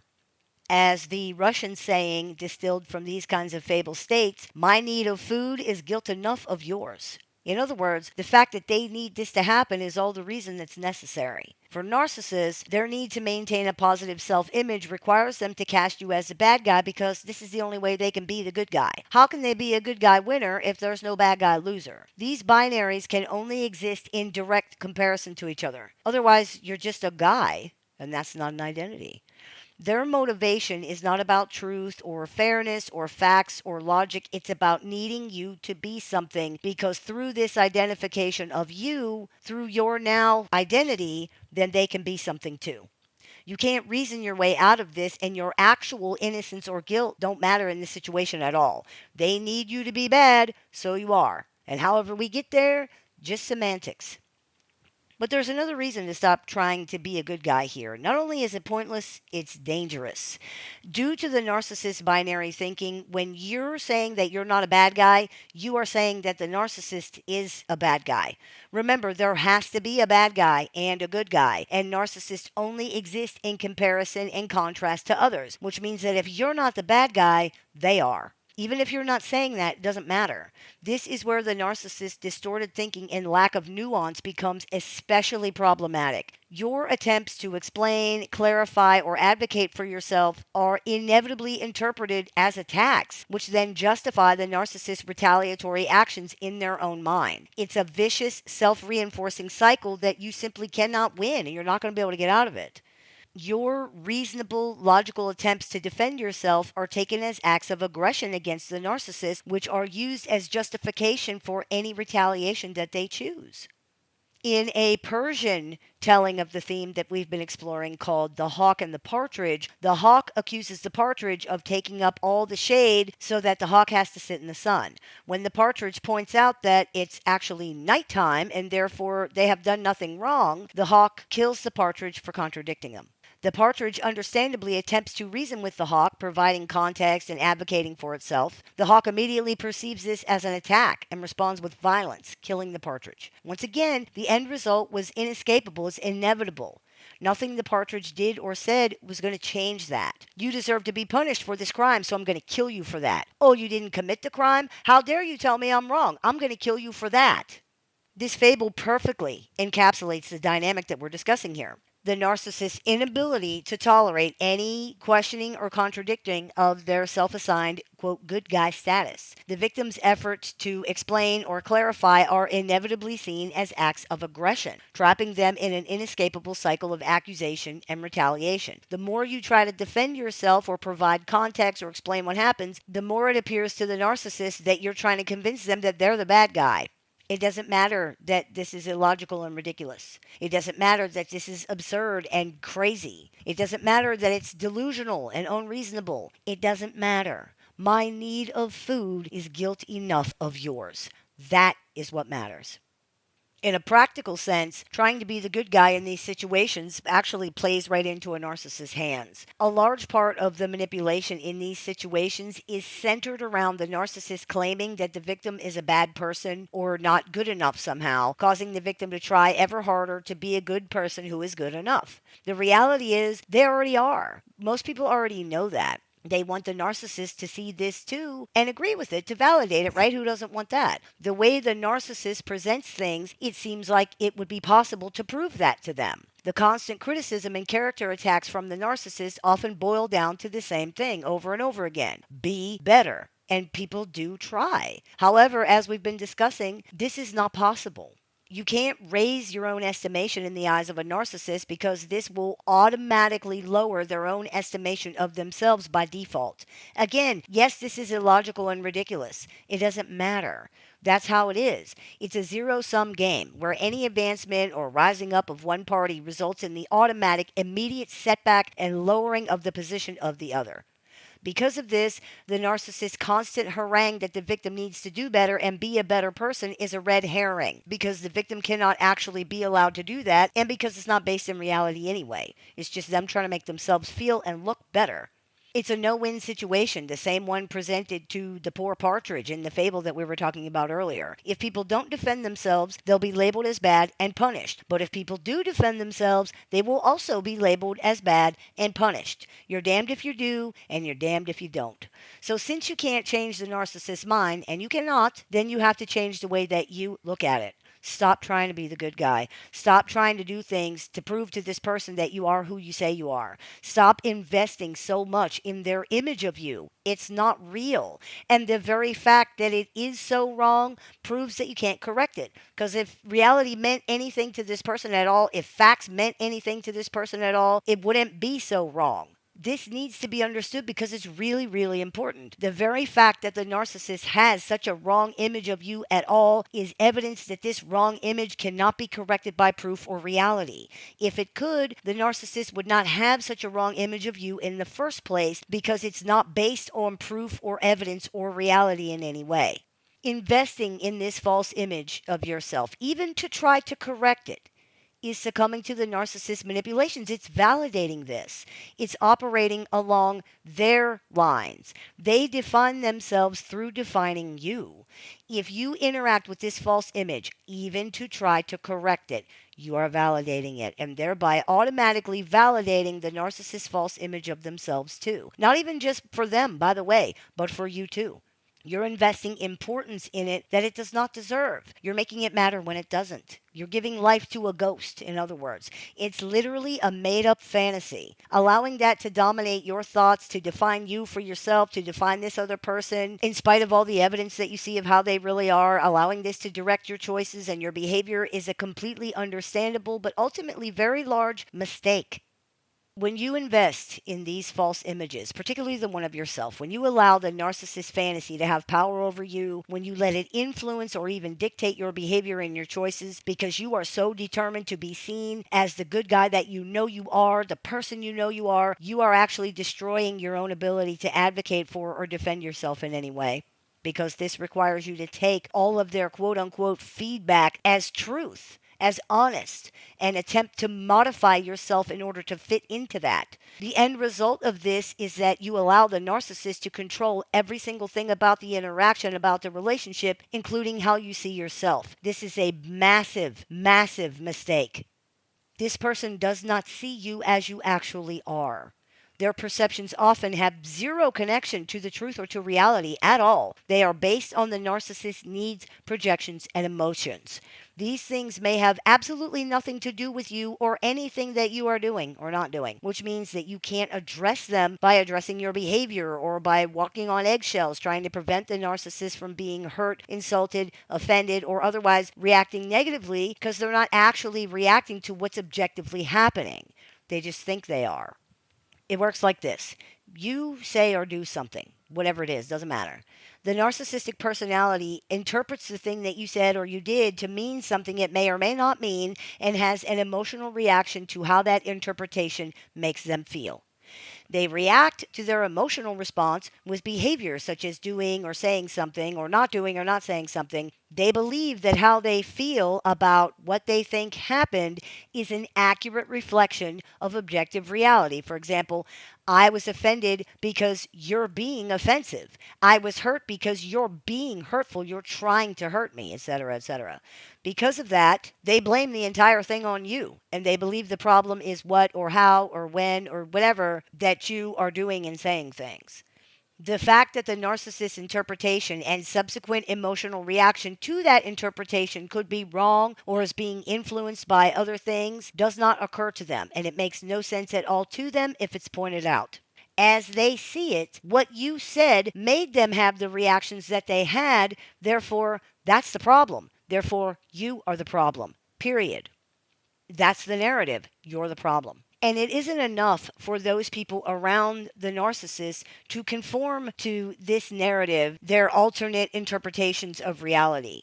The people around them also have to believe it. They have to be it. If they don't, then the narcissist can't become what they're trying to become by comparison and experience as real through the reflections of themselves from the other person. In other words, it's not enough for the victim to just accept that the narcissist sees them as the bad guy. The victim has to believe themselves to be the bad guy too. That's the only way the narcissist can truly see themselves as the good guy in the equation. Remember, they can only see and experience themselves through the eyes of other people, which means that essentially they only exist in these reflections from other people. It's not a metaphor. It's not hyperbole. This is why just conforming to the narrative is not enough, as you have probably noticed. A performance of bad acting doesn't convince anybody. It has to be real to be real. It's very similar to a child with a doll. The child may be very attached to the doll, but the doll is only whatever the child makes it. It does, says, thinks, feels, whatever that the child dictates. For example, the child can believe that she's a mommy when playing with her doll because the dolly is the baby, and it's only capable of embodying whatever understanding the child has of mommies and babies. It's a perfect reflection to the child of their fantasy image of themselves. If the doll behaved in a way that did not conform to the child's understanding of this, for example, if the doll jumped up and started smoking cigarettes and talking about how it wants to go to the club, the image would be completely ruined. It would be totally spoiled.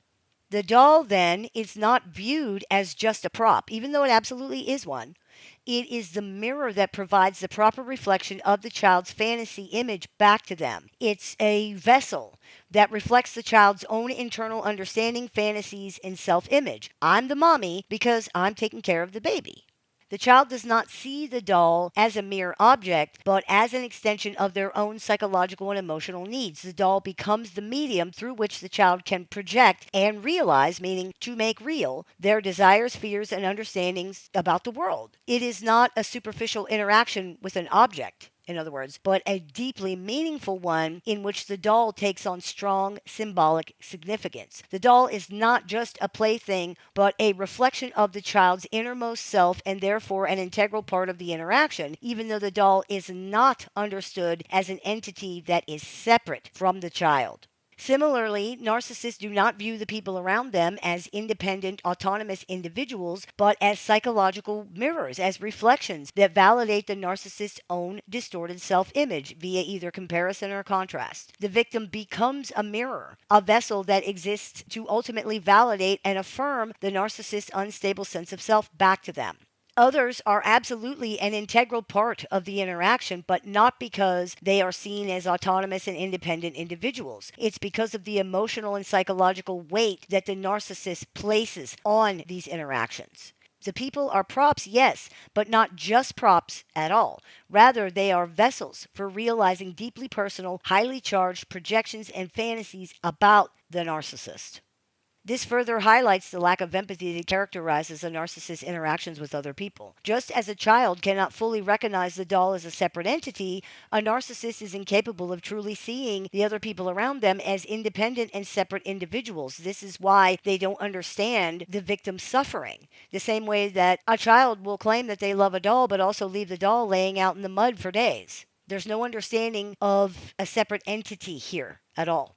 That is why what happens in relationships with narcissists happens. They're not so much trying to usurp or undermine your identity as much as they are essentially unaware in any real way that you actually have one. Just as it is with a child and a doll, the other people around narcissists are seen as extensions of the narcissists themselves. Dolls are idealized and, in many ways, stereotypical representations of human beings. Children play with dolls as a way of trying to make sense out of the world and the people around them in a way that's within their capacity.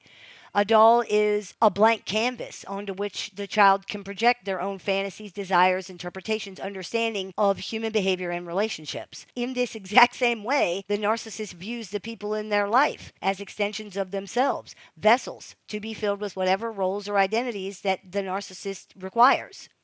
In the same way that a child assigns specific personalities, emotions, and motivations to their dolls, the narcissist assigns these same things to the people around them based on their own needs, their own understanding, their own perceptions. The victim becomes a character in the narcissist's psychological drama, expected to play the part that the narcissist has chosen for them rather than being recognized as a distinct, autonomous individual. There's no escaping this role.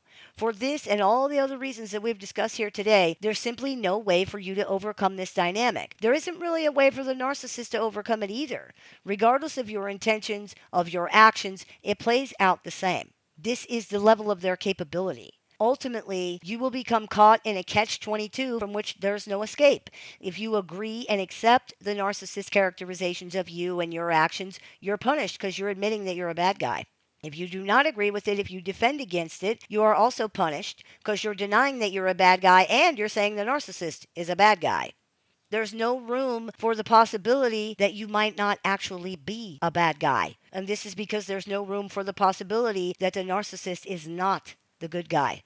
The mommy can't be the mommy if the baby's not the baby. Therefore, you are the bad guy whether you agree with that or not. And whether it's even true or not, doesn't matter. I want to be the mommy, therefore you're the baby, period. Allowing these delusional characterizations of yourself to carry any weight with you only makes it so that you can't defend yourself, because defending yourself automatically makes you the bad guy. So does not defending yourself, by the way, but at least defending yourself allows you to say, at least to yourself, that you reject these false images and characterizations of who you are as a person. The worst thing for a victim in this situation is to allow these delusional characterizations to get any foothold in your mind. Your relationship with the narcissist is not going to change either way. It will be just as abusive and one-sided as it ever was, but your relationship with yourself will be very damaged, perhaps irreparably. And that relationship is much more important than the one that you fantasize you're having with any narcissist, because the fantasy is all it is. So in conclusion, stop trying to convince people that you're a good guy in these situations. It doesn't work in a lot of cases, but even more importantly, it doesn't matter.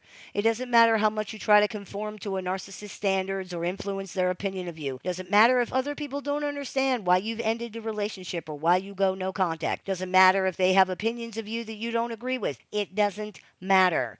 These things are not more important than your well-being. Even just saying that out loud sounds crazy. So we're going to say it again. Other people's opinion of you are not more important than your own well-being. And allowing them to interfere with your choices regarding your well-being is really, really unhealthy and toxic. If someone is willing to sacrifice their well-being just so that other people don't think they're the bad guy, or if their well-being is tied to or even dependent upon needing other people to see them a certain way, that needs to be explored, because this mindset is extremely unhealthy and it generally causes serious, serious issues and hurt for people. There's no reason to judge yourself for this. If that sounds familiar to you, it's a big club and there are a lot of people in it. It's also unfair and counterproductive. Healing is about learning what works and what doesn't work for you, then using that knowledge to implement strategies so that more things can work. Understanding why we make the choices that we make and what we're actually trying to get out of any given situation is a great place to start. I hope that clears a few things up for you. As always, I look forward to your comments, questions, and suggestions, so please keep those coming. I take appointments online, over the phone, via text, via messenger, via email, and through Skype and Zoom worldwide. So if you are interested in speaking with me one-on-one, you can visit littleshaman.org to do that. I teach workshops, seminars, and clinics throughout the year. So if you'd like to see what we're offering this month, you can visit littleshaman.org to do that. I have a few books out for publication, so if you're interested in picking up a copy, you can do that on littleshaman.org or on amazon.com. And if you are interested in joining our support group with access to exclusive content, weekly support meetings, and more, you can visit littleshaman.org to do that as well. You've been listening to the Meditations and More podcast brought to you by Transrelational Healing, shamanspiritcenter.com, and littleshaman.org. That's me, Little Shaman. May the Great Spirit bless you. Have a beautiful day. If you've been struggling through dealing with or recovering from an unhealthy relationship with a narcissist or other toxic personality, the Little Shaman has a catalog of over 500 YouTube videos designed to support your journey from discovery to recovery. You can also find additional resources on the Little Shaman website, including tools, courses, workshops, a support group with weekly meetings, and one-on-one appointments with the Little Shaman that are open to clients worldwide. There's even an AI chatbot built and trained exclusively by the Little Shaman using her work that can answer questions 24 hours a day, 7 days a week. For more information, visit littleshaman.org. You can listen to The Little Shaman wherever you find your favorite podcasts. Hey everybody, it's Shaman Sister Sin, and you're listening to the Meditations and More podcast brought to you by Transrelational Healing and shamanspiritcenter.com, as well as littleshaman.org, and that's me, the Little Shaman. Today I wanted to talk to you about something that actually happens a lot when dealing with narcissists, and that is people attempting to outmaneuver, outwit, or otherwise outsmart narcissists. There's a lot of information about this topic out there. It's something a lot of people are interested in, and that's totally understandable.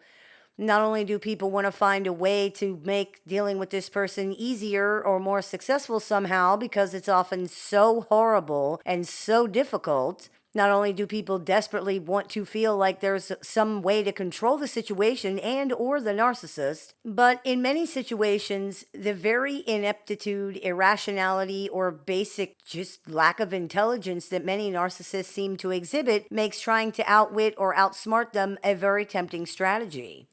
There are many situations where people might try to outsmart or outmaneuver narcissists. They might be trying to stop or at least manage abusive behavior. It's probably the most common situation. They might be trying to get something from the narcissist, like money that they're owed or some type of advantage in a very important court proceeding. They might be hoping to do some kind of like negotiation or a tapering off to end the relationship and avoid an ugly outcome. They might be trying to make the narcissist in their lives pay for harming them. They might just be trying to navigate any required interactions with this person more successfully. Trying to outsmart narcissists is also sometimes a way that people attempt to address the feeling of being tricked or fooled by them. It makes sense that people would want to believe that they can outwit or somehow, quote, beat narcissists at their own game and come out the winner, or at least less impacted somehow in the situation, whatever that might be. The problem is, attempts to outsmart narcissists very often don't work very well because intelligence really has nothing to do with this situation on either side. It might be difficult for some people to understand that, but the reality is that neither the victim nor the narcissist's intelligence really come into play here at all. Though people may feel stupid or foolish in these situations, the truth is that their intelligence is not really involved in what's going on the way that people might think it is. If it were, victims in those situations would actually be facing a much more even playing field. The narcissist's greatest weapon is not skill or strategy or intellect. If it were, intelligent, rational people would have much better odds against them. But it's not. It's manipulation and weaponizing people's emotions against them, which actually has nothing to do with intelligence at all. And it involves much more than just tricking people or convincing them of things that aren't true. Emotional manipulation actually overwhelms intelligence and intellectual capability. It can short circuit these things. The victim's greatest vulnerability is not intellectual either. It's emotional, which again has nothing to do with intelligence. Many highly intelligent, educated people have become entangled with pathologically narcissistic personalities and found it very, very difficult to escape the situation. To see the truth of this, we can look to the fact that even narcissists with just basic average intelligence and limited skill sets are often very successful manipulators. Similarly, very intelligent and competent people are not immune to manipulation. They can become victims of narcissists. This is because, despite what many people might think, these things are actually not related. This is why so many people find that understanding and even seeing very clearly what's going on in this situation can make no real difference, especially if they're being exposed to it regularly. This is a situation of raw emotion and nerve endings and reactions. It's a situation of power and control. It's not about who's smarter or more strategic. And as we've discussed in other episodes of the show, educating yourself is not enough to protect you if you're in a situation with one of these personalities. Your intelligence not only will not protect you, in some ways it can actually work against you. You see, you are bound by the rules of the game.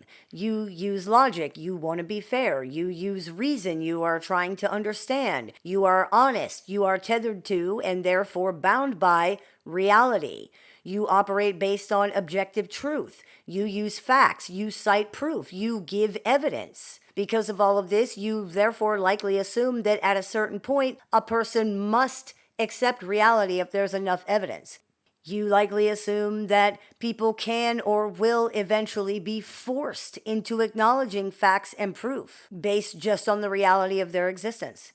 You assume that at some point people have no real choice in this. You assume that up is up and down is down, and everybody in the world operates according to these basic tenets. That everybody in the world has to operate according to these basic tenets because that's how it is. The problem is, you're incorrect.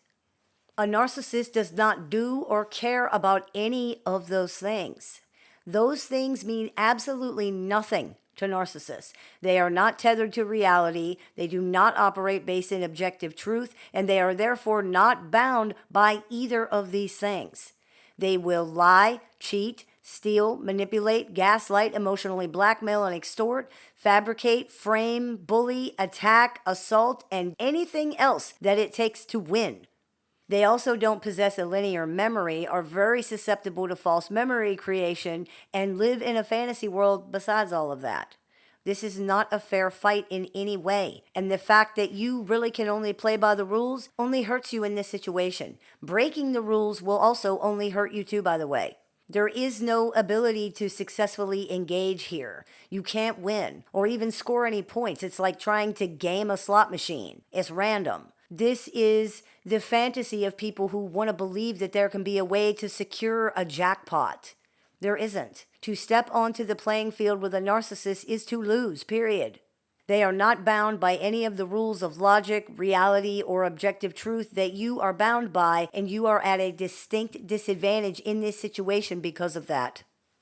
And to be very clear, it's not even a matter of being willing to, like, quote unquote, play dirty or stoop to their level. This person is operating on a totally different plane than you are, and you will not be able to match them at that. It's just not a thing. It's not a matter of skill or effort or who is smarter or who can create the most clever trap or the best strategy. You are playing by a fundamentally different set of rules than a narcissist is playing by, and despite your best efforts, you are not going to be able to change that.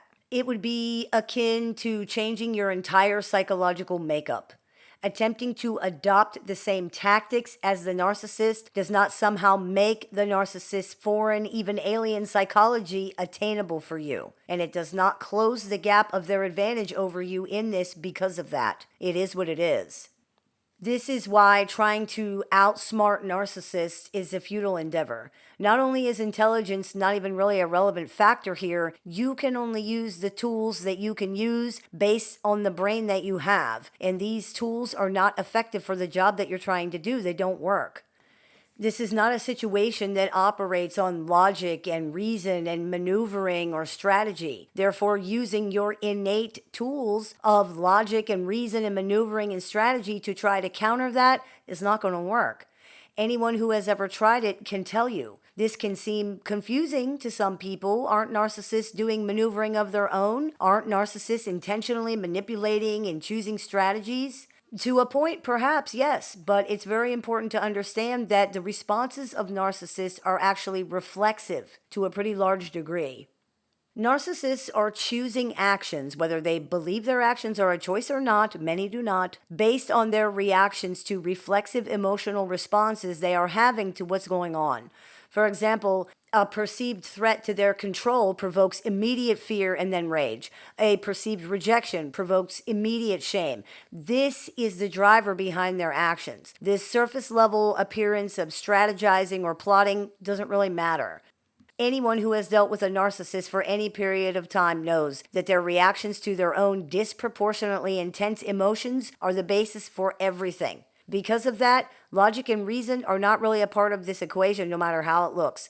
Therefore, logic and reason are not effective antidotes here. In point of fact, they do nothing. They accomplish nothing. These things are useless in this situation because narcissists do not recognize them as having any inherent meaning or value. Just as narcissists are not bound by the truth or the reality, logic and reason and facts are just more information for a narcissist to twist and leverage or to use to trap victims into validating and defending against crazy conclusions and false interpretations. This is a big part of why trying to outthink or outwit narcissists is understandable, but it's misguided. It's not going to work. You are using logic and reason, and they're not. You are bound by the truth and by reality, and they're not. It's also due in large part to the instability of their affect, identity, and overall personality. You can't pin narcissists down. And if they can't be reliably predicted or understood, they can't really be outsmarted in any meaningful way. You may be able to succeed at times, but the reality is that these personalities are generally so irrational and so unstable, it's not possible to consistently outwit them. You can't outsmart crazy. It's like trying to catch smoke. There's just nothing to grab. Because of this, narcissists are essentially, quote unquote, immune to being outsmarted in most ways that people try to outsmart them. You can't follow their way of thinking to any logical conclusion. You can't create any reliable formula to try to anticipate how they're going to react, what they're going to think, or what they're going to do.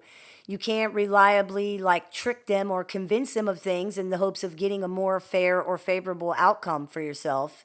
You can't reliably make counteroffers or bargains because what appeals to them can change so quickly and completely without reason. You can't reliably outmanipulate them because they're paranoid and because they don't live in the same reality that you do. You can't reliably count on their conclusions or reactions to align with reality or to match the situation in any way. You can't reliably count on their reactions or responses to things to remain consistent in any way. For example, what works one day won't work the next day and that kind of thing. You can't reliably bribe them because they can't be counted on to always do what would benefit them. Sometimes they don't. And you can't reliably or safely threaten them because their reactions to threats are unpredictable. It's a waste of time and very risky, honestly, to try to engage in this way with narcissists because of these things. It can even be actively harmful to people engaging with them because, again, narcissists don't operate within the same framework of objective truth, consistency, and rational deliberation that you are operating from and trying to appeal to or trying to take advantage of. For a narcissist, these are just more things to be distorted and manipulated to perpetuate their own fantasy narrative. As we've discussed in other episodes of the show, this is the most important thing to them. Their survival depends on it. Engaging with them on this level just results in more gaslighting, more distortion, more confusion, more invalidation, more manipulation, more abuse, more harm being done to the victim. It is testimony to how narcissistic pathology works. Literally, any situation can be leveraged into perpetuating their fantasy narrative. Narcissists exist in these competitive adversarial binaries because, as a result of their unstable identity, they really can only see and experience themselves in comparison to other people. And because of that, they are required to cast others into opposite roles from what they need to see themselves as. You bad equals me good. You mean equals me nice. You dumb equals me smart. You villain equals me hero. You victimizer equals me victim. It's important to understand, too, that narcissists are not just the opposite in relation to you, they are the opposite because of you. In other words, it isn't just that you are bad and I am good by comparison, it's if you are bad, then I am good by comparison. This also means that if you're good, then they're bad, which is why there's such huge pushback against that and why they tend to villainize other people so consistently. They really have nothing else with which to define themselves except through these comparisons. In a very real way, they exist only in the reflections of other people, like a person trapped in a mirror. To that end, they simply make reality up as they go, interpreting everything to fit their needs and their narrative. A large part of this, as we've been discussing, are the images they create and perpetuate of other people. Because of the adversarial comparisons that they are required to make of themselves to others, these images of others can be just egregiously incorrect and unfair and horrible. People understandably feel a strong desire to defend against that and assert who they actually are. Unfortunately, this plays directly into the toxic dynamics here. Through the adoption of definitive binaries that they position as rigidly adversarial, narcissists don't just build an automatic system through which they can see and experience themselves. In doing this, they also automatically weaponize a person's natural desire to stand up for and defend themselves, because the more you argue this positioning, the stronger their position becomes in their mind. Paradoxically, the more you deny the role you've been given, the more sure they become that you fit it. To them, if you're denying it, it must be true. The fact that this makes no sense at all doesn't matter. Remember, you are bound by logic, reason, and reality grounded in objective truth. These people are not. They really, really are not. And engaging with them on any level is not just a waste of time, but it's often actively harmful. This is why, even though it feels counterintuitive or at the very least unfair, as we've stated many times in other episodes of the show, defending yourself to narcissists is exactly the wrong response. Not only is it just completely and totally pointless, it validates and then cements these adversarial binaries even more deeply, because the narcissist has to defend and argue for them, which just convinces them more. But even worse, participating at all perpetuates the basic manipulation inherent to this dynamic. Feeling like you have to defend, to explain, to prove, to convince, all of these things keep you engaged in this dynamic. It validates the narcissist's crazy conclusions and their delusional accusations. It positions you as the one in the hot seat. It takes the focus off of them. But perhaps most importantly, it gives narcissists power. You now want something from them, something that they can refuse to give you, not just once, but over and over and over. It's like a child holding a toy over a smaller child's head where they just can't quite get it. The power is perceived in the withholding.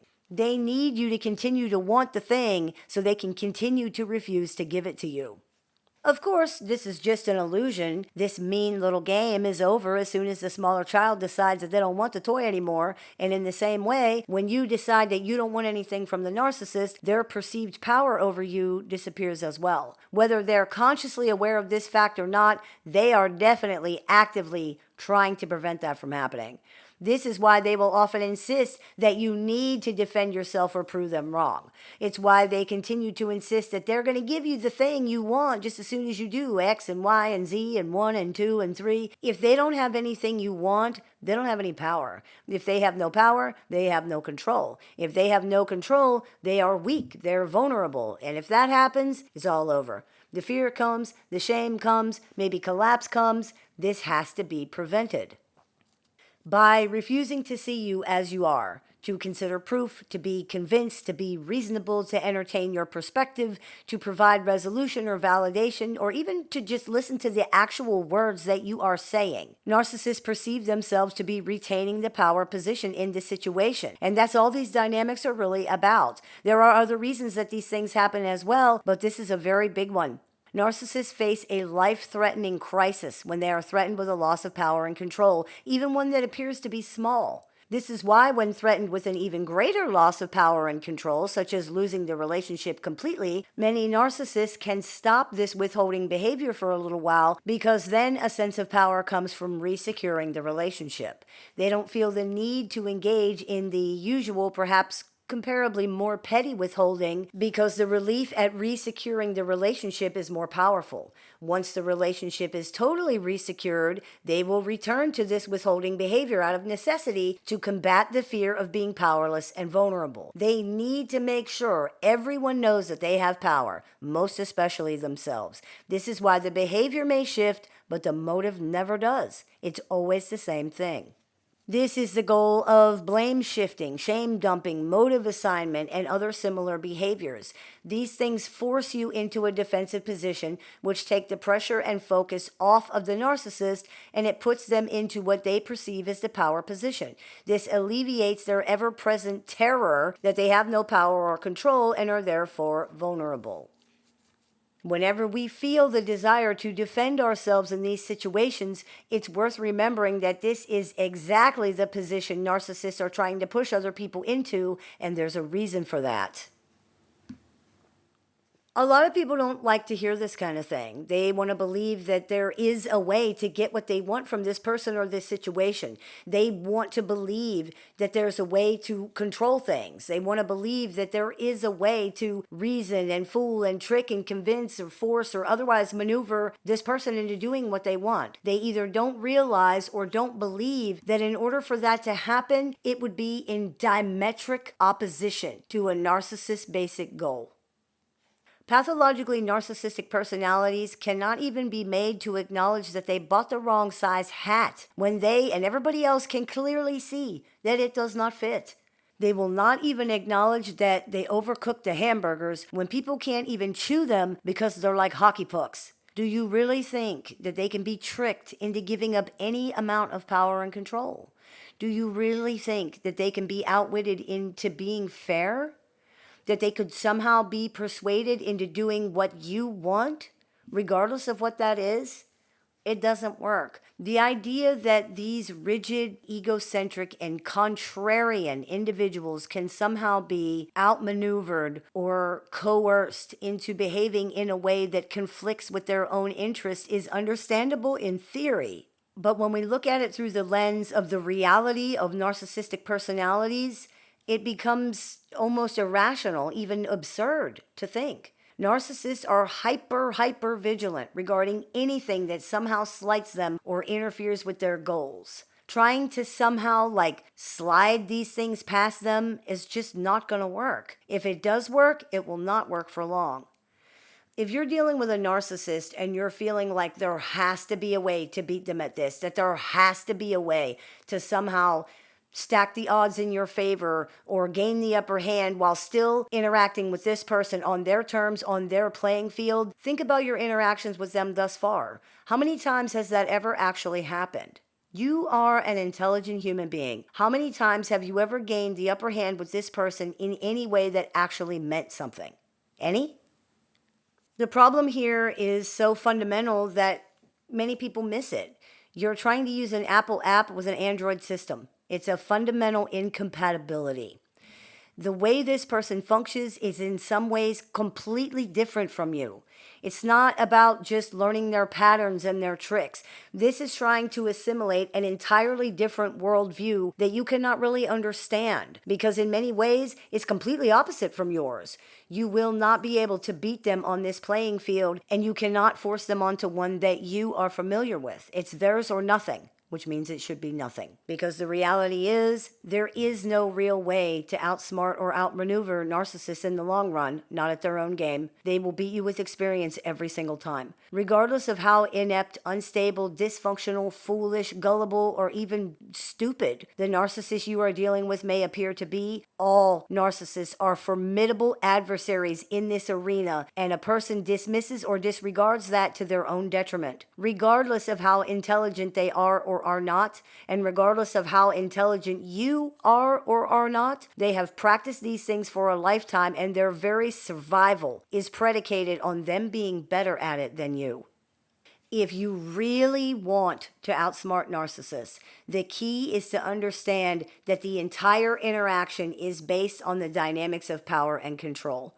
Anything you do within the framework of any interaction with a narcissist will be interpreted to support this somehow, even if you think that you're resisting, challenging, defending, manipulating, tricking, bargaining, winning, or anything else.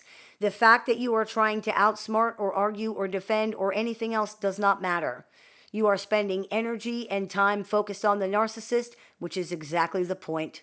They have the power. They have the control. They are the central focus. They are the important one. Even if your intent is to neutralize or even to harm them, this is still true. To participate is to validate, period. Reality is irrelevant. It has no effect on this situation. It is what it is.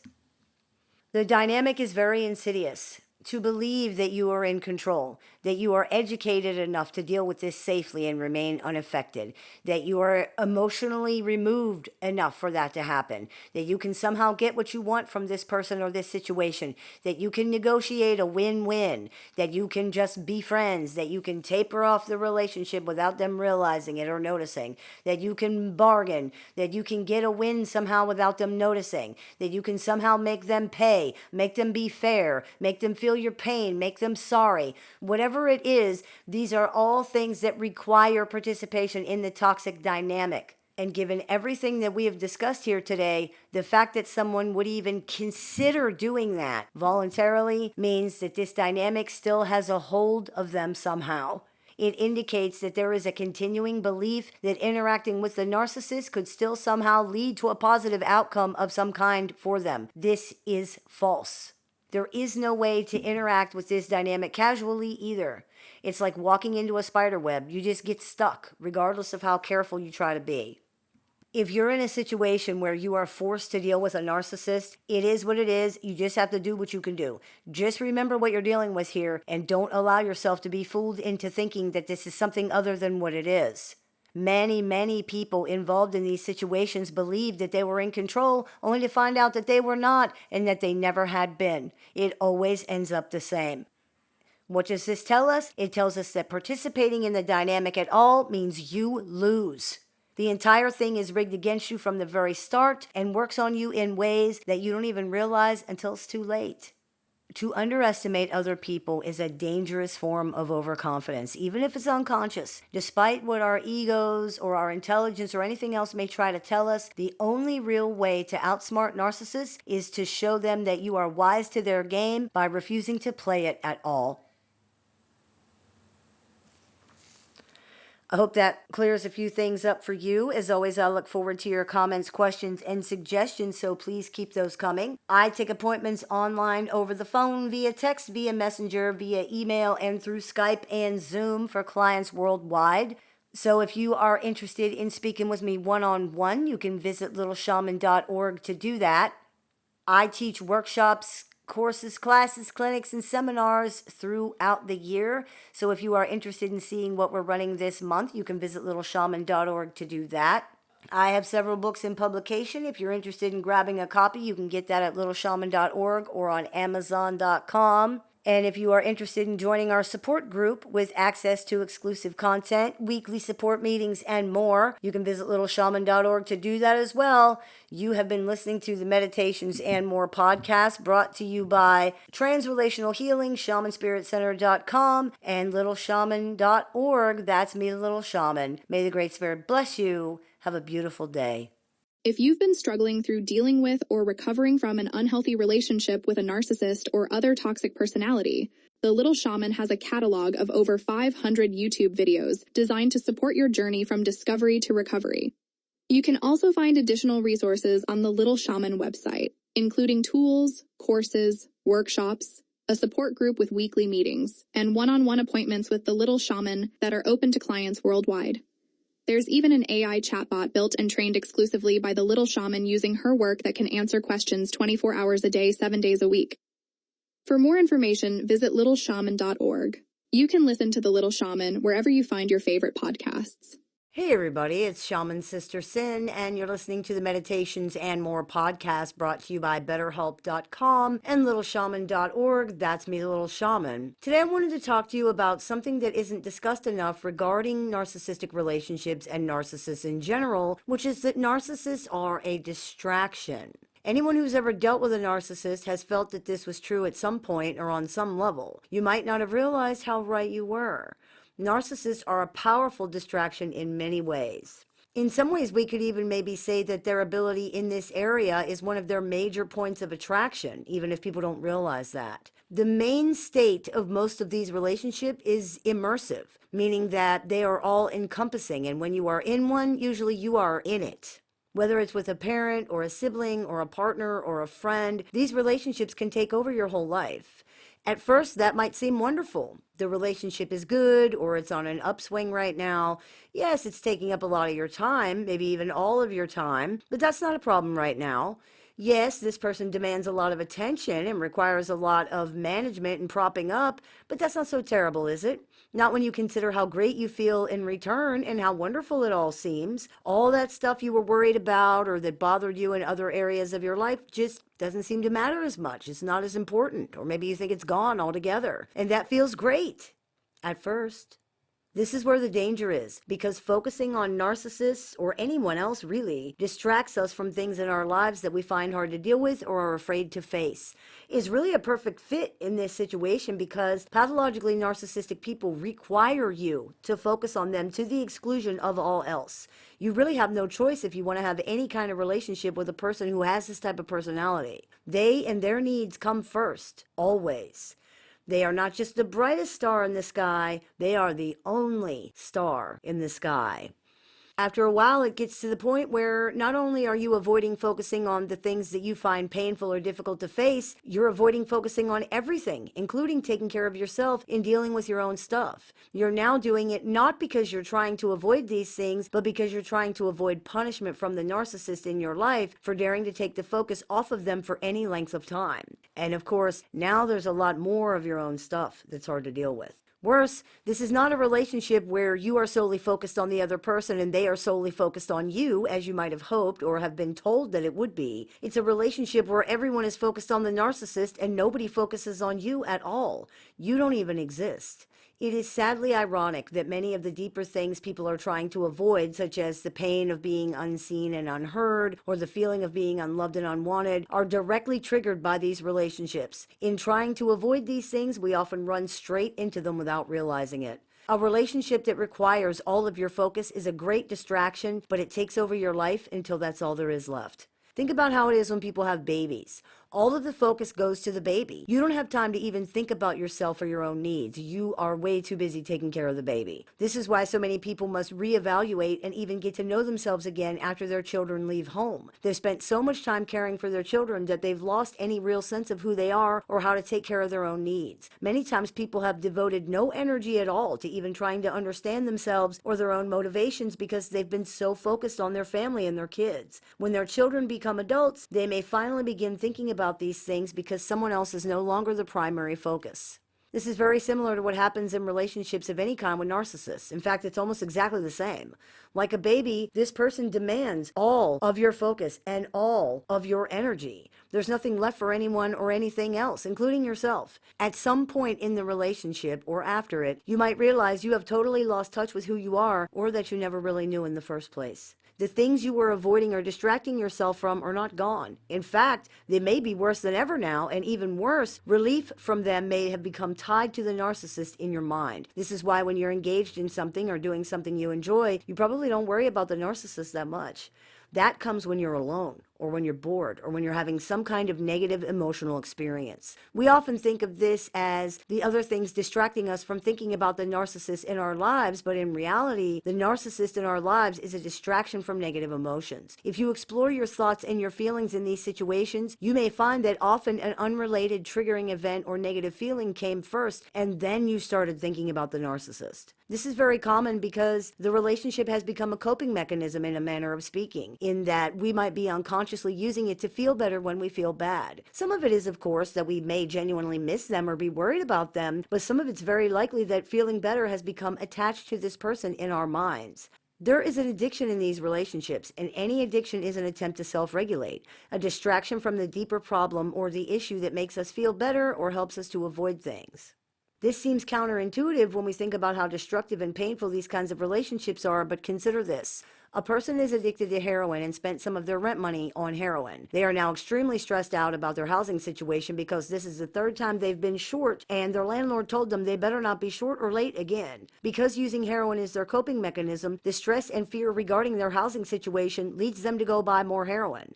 They are now even shorter on the rent than they were before, which stresses them out even more, and you see where this is going. These relationships are very similar. The thing that hurts you or causes all the problems is also the thing that makes you feel better. This is a vicious cycle that many people find very difficult to escape. When we are able to face the things inside that we're trying to avoid, we find that we don't need distractions anymore. A person who requires all of our focus and attention and or who bombards us with all of theirs is not as attractive anymore. We're able to pause and see things as they really are, and we realize that there's no such thing as a good distraction in this context. Being distracted from our issues or problems feels better in the moment, but it has long-lasting and far-reaching consequences that may be far more damaging than facing and dealing with these things in the first place. Also remember, a lot of the things we're talking about here are things people don't realize are happening, and it can be difficult or even scary for people to have these things made conscious. Remember to give yourself grace. We can't know what we don't know. It isn't easy to face things that we find painful or frightening, and it isn't easy to try to learn who you are now and why you did or didn't do things while also trying to recover from a horrific entanglement. Give yourself some compassion and cut yourself some slack.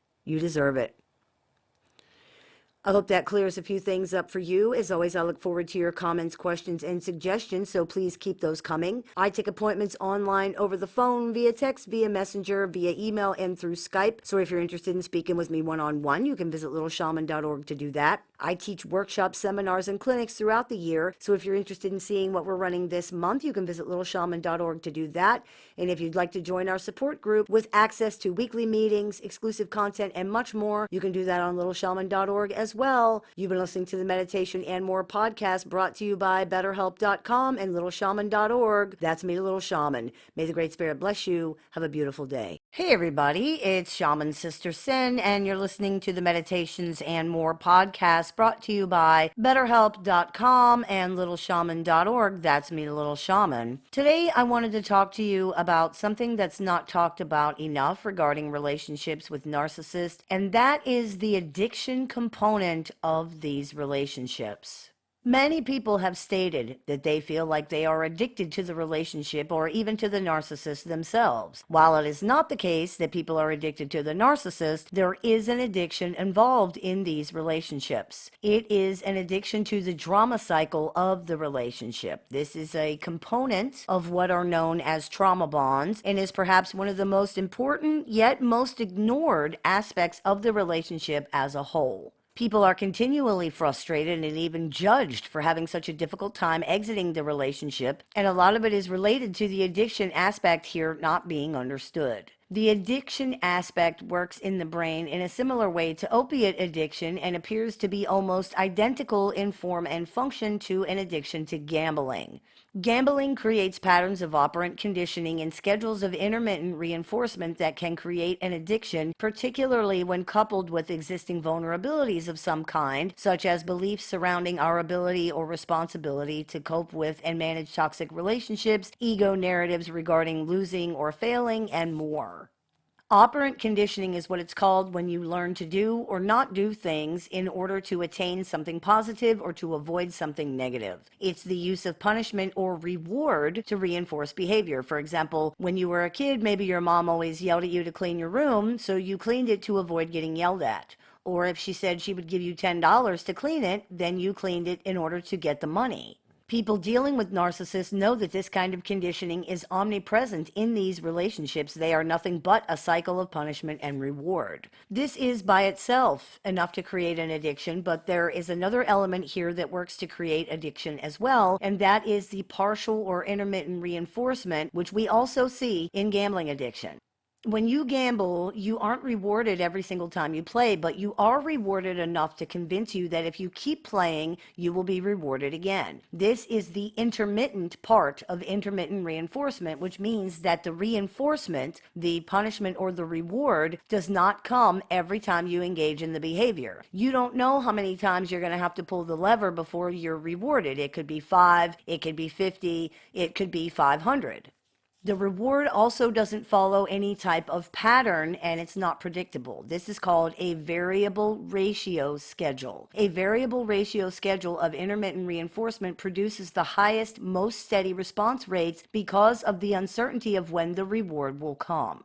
Behavioral responses and patterns created using a variable ratio schedule of intermittent reinforcement are often stronger and can be much harder to break. The uncertainty of when the reward will come not only reinforces the operant conditioning, but for some, it actually causes more dopamine to be released in the brain, especially when they feel they came close to winning. A growing body of evidence regarding dopamine production in the brain suggests that losses may actually motivate gambling behavior more than wins because of this reason. This is the way a slot machine operates. People are excited by the reward of winning money, of course, and that is what induces them to begin playing and to continue playing to a certain point. But they can become addicted due to the uncertainty of the reward schedule. A predictable game is dull, even if you win. An uncertain one is much more fun and attractive. A game considered to have equal odds, meaning that you have a 50-50 chance of winning every time you play, is the most attractive game and the most dopamine inducing. With a slot machine, the occurrence of the reward is not known, but every time you pull the lever, there's an equal chance that it could happen. This keeps people engaged in the game and can result in what's called loss chasing, where instead of getting up from the machine or the table after they've lost, compulsive gamblers double down and keep playing. As an analogy, let's say you put $10,000 into the slot machine and then you quote unquote win $2,000. This feels really exciting. It feels like a big win. It's not. You didn't win anything. You lost $8,000. They just gave you a little bit of your own money back to reward you, because if they don't give you something, you're not going to keep playing.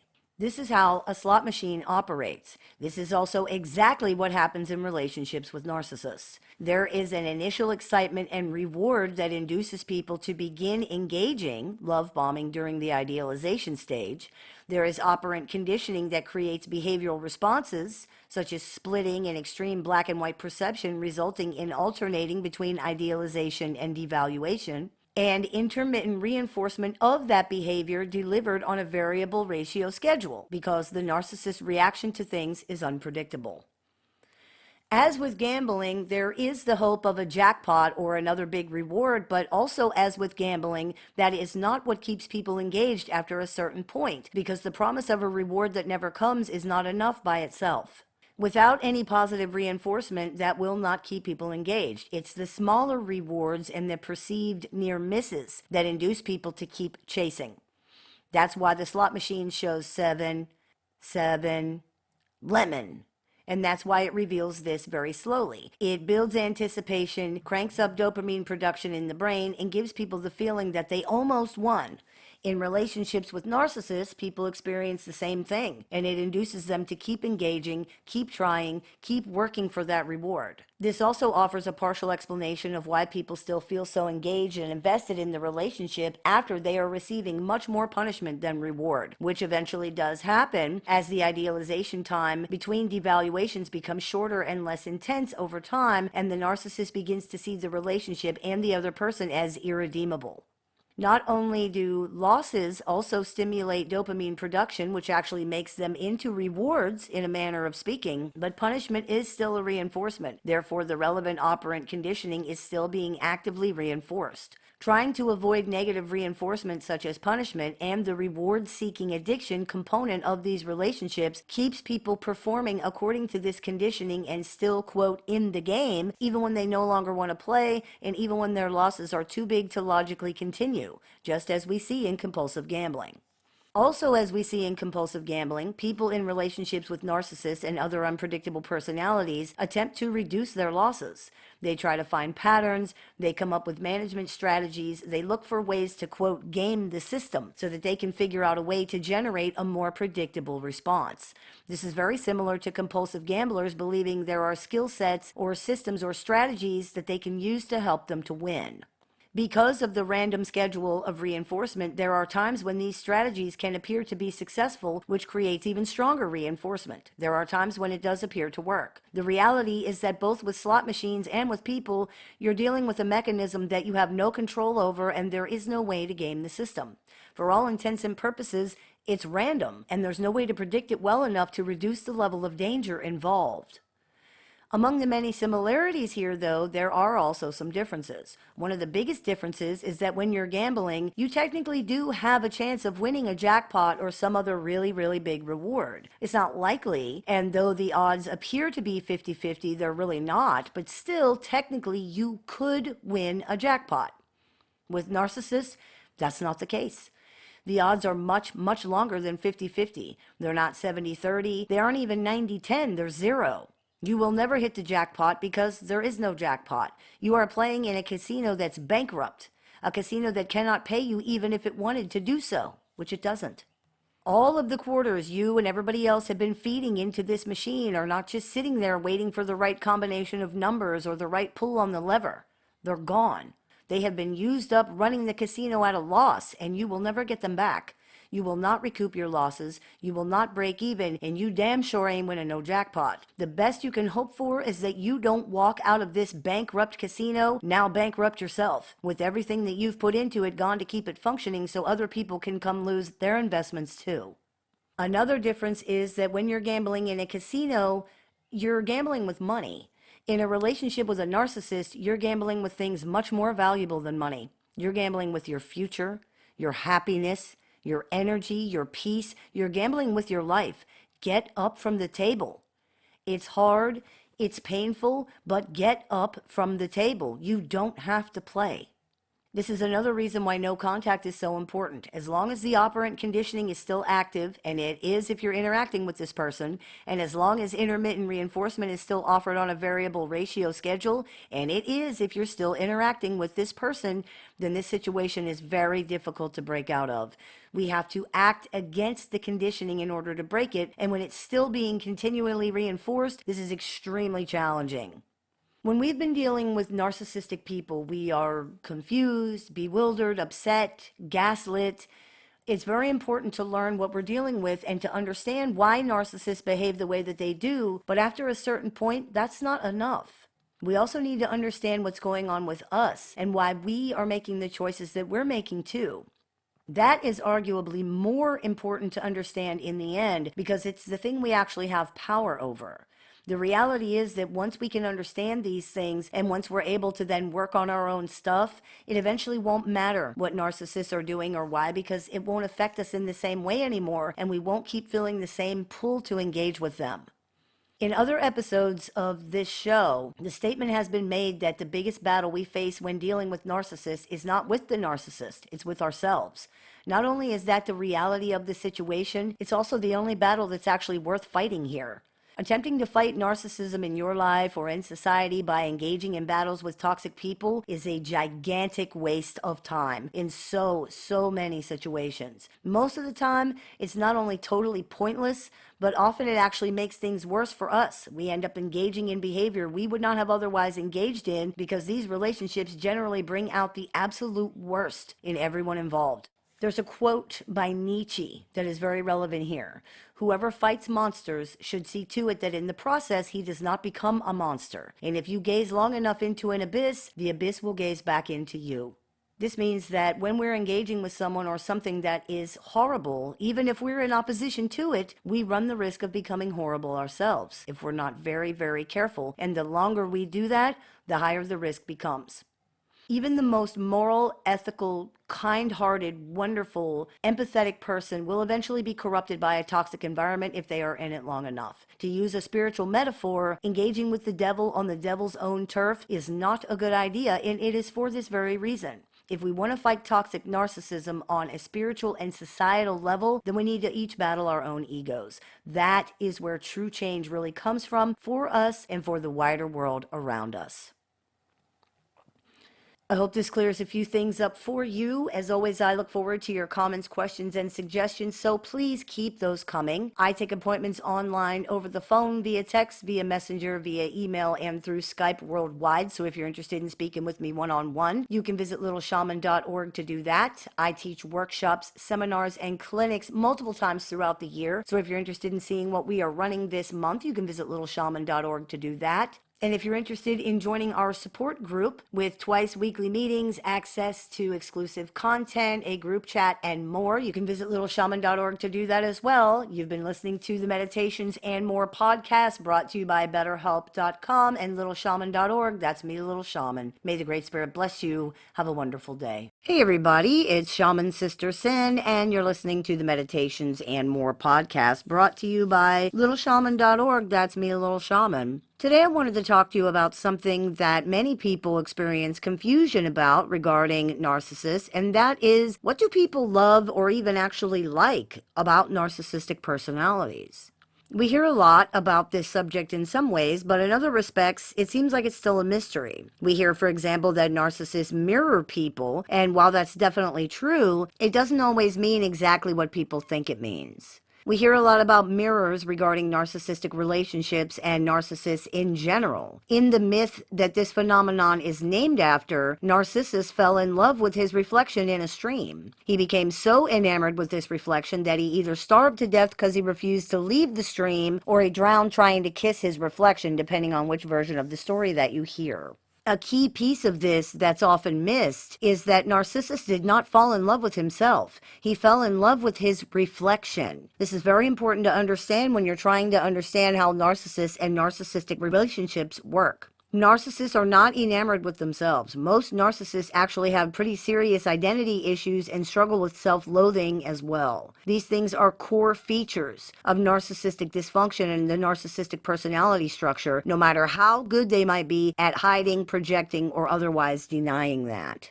In keeping with this, narcissists have a difficult time experiencing or really seeing themselves except through the input of others. In this way, they use other people as mirrors. They see themselves through the eyes of the other person. In practical terms, this means that they see and define themselves using the ways that others interact with and regard them. This reflection is what's often called narcissistic supply. A very simple way to understand how this works is by thinking about how people in general interact with mirrors. When you look into a mirror, you don't see the mirror. You see yourself. More specifically, you see a reflection of yourself. This is how narcissists interact with other people. Other people are containers of reflections of the narcissist that tell them who and what they are in any given moment. Am I good? Am I bad? Am I powerful? Do I matter? This is why narcissists, for example, often prefer supply from people that they don't know very well. There's nothing to tarnish that reflection. The narcissistic false self cannot stand up to scrutiny, but in situations where they're not being scrutinized yet, it can hold up very well. It's when people get to know the narcissist that this image starts to fall apart and the narcissist starts to lose faith in the reflection. Even though the reflection is contained within another person, the other person themselves actually has very little to do with it in the end. Everything is still about what the narcissistic personality believes. This is why they may see negative reflections of themselves from people when in reality, it's not the case. If they think there is a reason the person should see them negatively or as bad, however far-fetched this may sometimes be, then the reflection from that person is tarnished, often forever. The narcissistic person will never believe you don't see it that way because they do. It's perhaps similar to how a reflection looks in a funhouse mirror, only in this situation, the problem is not with the mirror, it's with the narcissist. They see a distorted image of themselves reflected back to them, and they can't tolerate that, even though in many of these situations, that's not reality, and in others, the negative image that they are perceiving is real, but it was caused by their own behavior and could have been easily prevented. The unfortunate reality is that most people are not going to believe what their eyes, ears, and mind are telling them is all false, whether they're a narcissist or not. As far as narcissists are concerned, they have evidence for their conclusions and their beliefs. They saw it, they heard it, they believe it. That's it.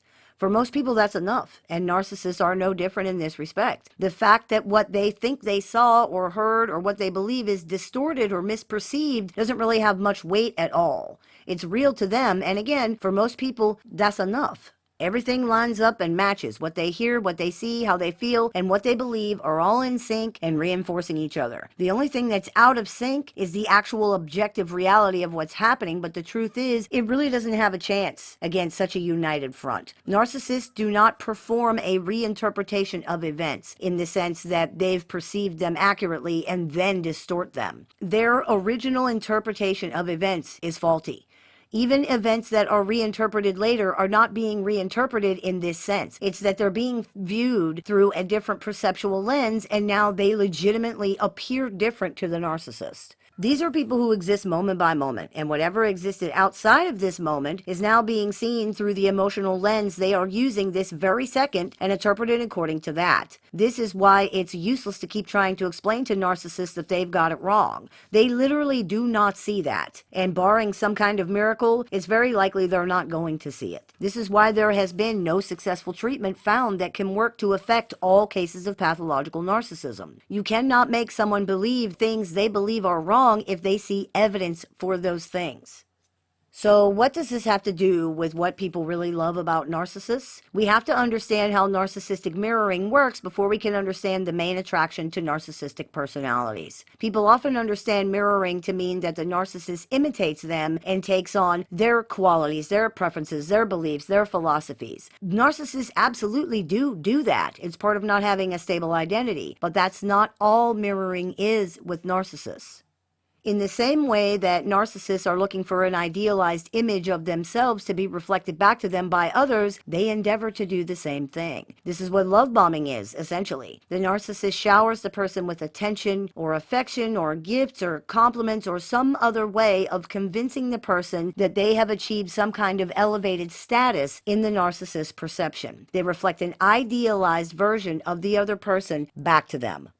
This is very intoxicating for people. Narcissists can be very convincing, likely because since they are also receiving an idealized reflection from the other person of themselves, they often invest quite heavily in this relationship or this situation. They may even legitimately believe in it for a time, for whatever that's actually worth in real terms when it comes to this kind of personality.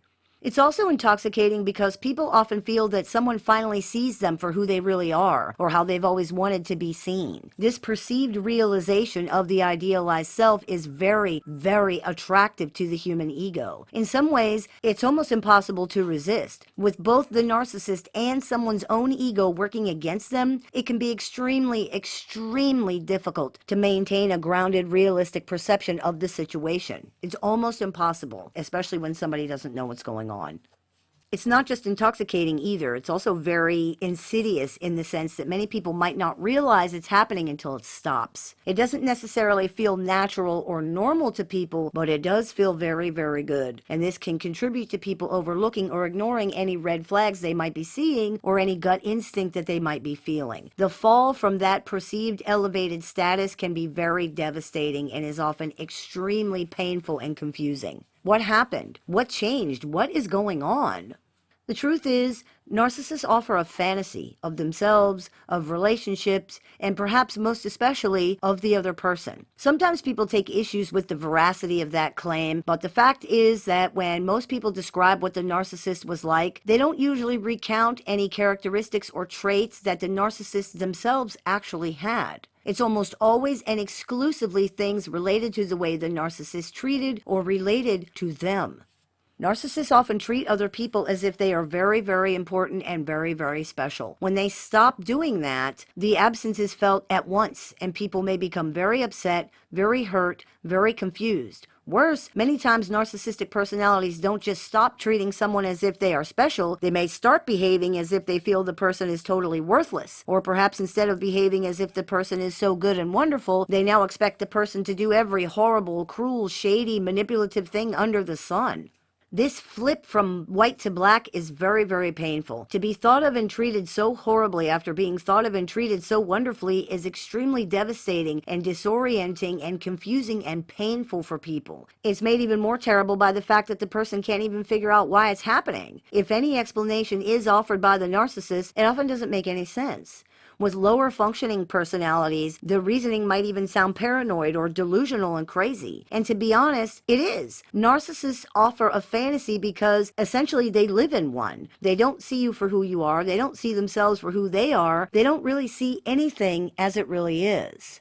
Many people don't seem to understand how deep and all-encompassing this really can be. People aren't just pathologically narcissistic about some things or sometimes. There are definitely situations where it can be easier to see, but if someone's pathologically narcissistic, they're narcissists all the time, and it affects pretty much every aspect of their functioning always. This doesn't mean they can't seem quote-unquote normal, but it does mean that seeming normal is all it is. It's kind of like if 3 or 4 really small little children were inside an adult suit trying to all work together at walking around pretending to be a real grown-up. This really can only go so far. Idealization means to see a thing in a way that is not realistic. When you hear it said that when you fall in love with a narcissist, you're falling in love with yourself, this is what that means. We fall in love not just with the idealized, unrealistic image that the narcissist presents to us of themselves, but also with the idealized, unrealistic image the narcissist presents to us of ourselves.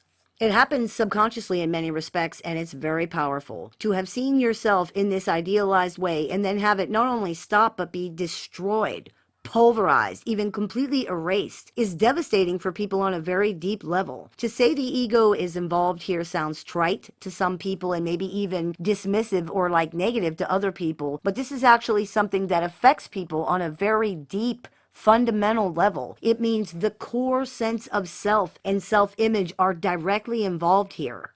This is one of the reasons these relationships are so devastating and damaging in this exact area for people. The human ego is in constant pursuit of realizing its ideal self, and the input from narcissists can imply to people that they have in fact done that, and or that someone else sees it. To have this taken away hurts terribly in a visceral way, and it creates an immediate sense for many people that I had this perfect ideal thing and now I've lost it.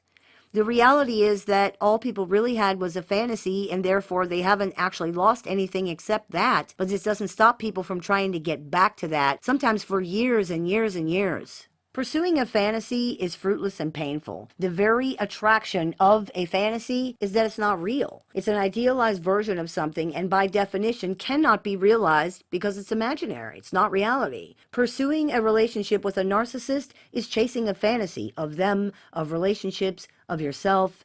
That's not who they are, and it's not who you are. You are not perfect or the most amazing thing in the world or whatever, and neither are they. And that's okay. You don't need someone to see you in an idealized way in order for you to be okay, in order for you to be good. You don't need an idealized self at all. They need that to survive because they have nothing else. You don't have that problem.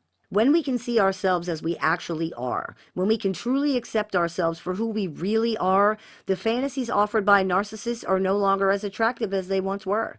We don't need ideal love or ideal relationships or an ideal self of any kind, whether it's with a spouse or a parent or anybody else. We can realize that who we are, who we really are, is perfectly fine.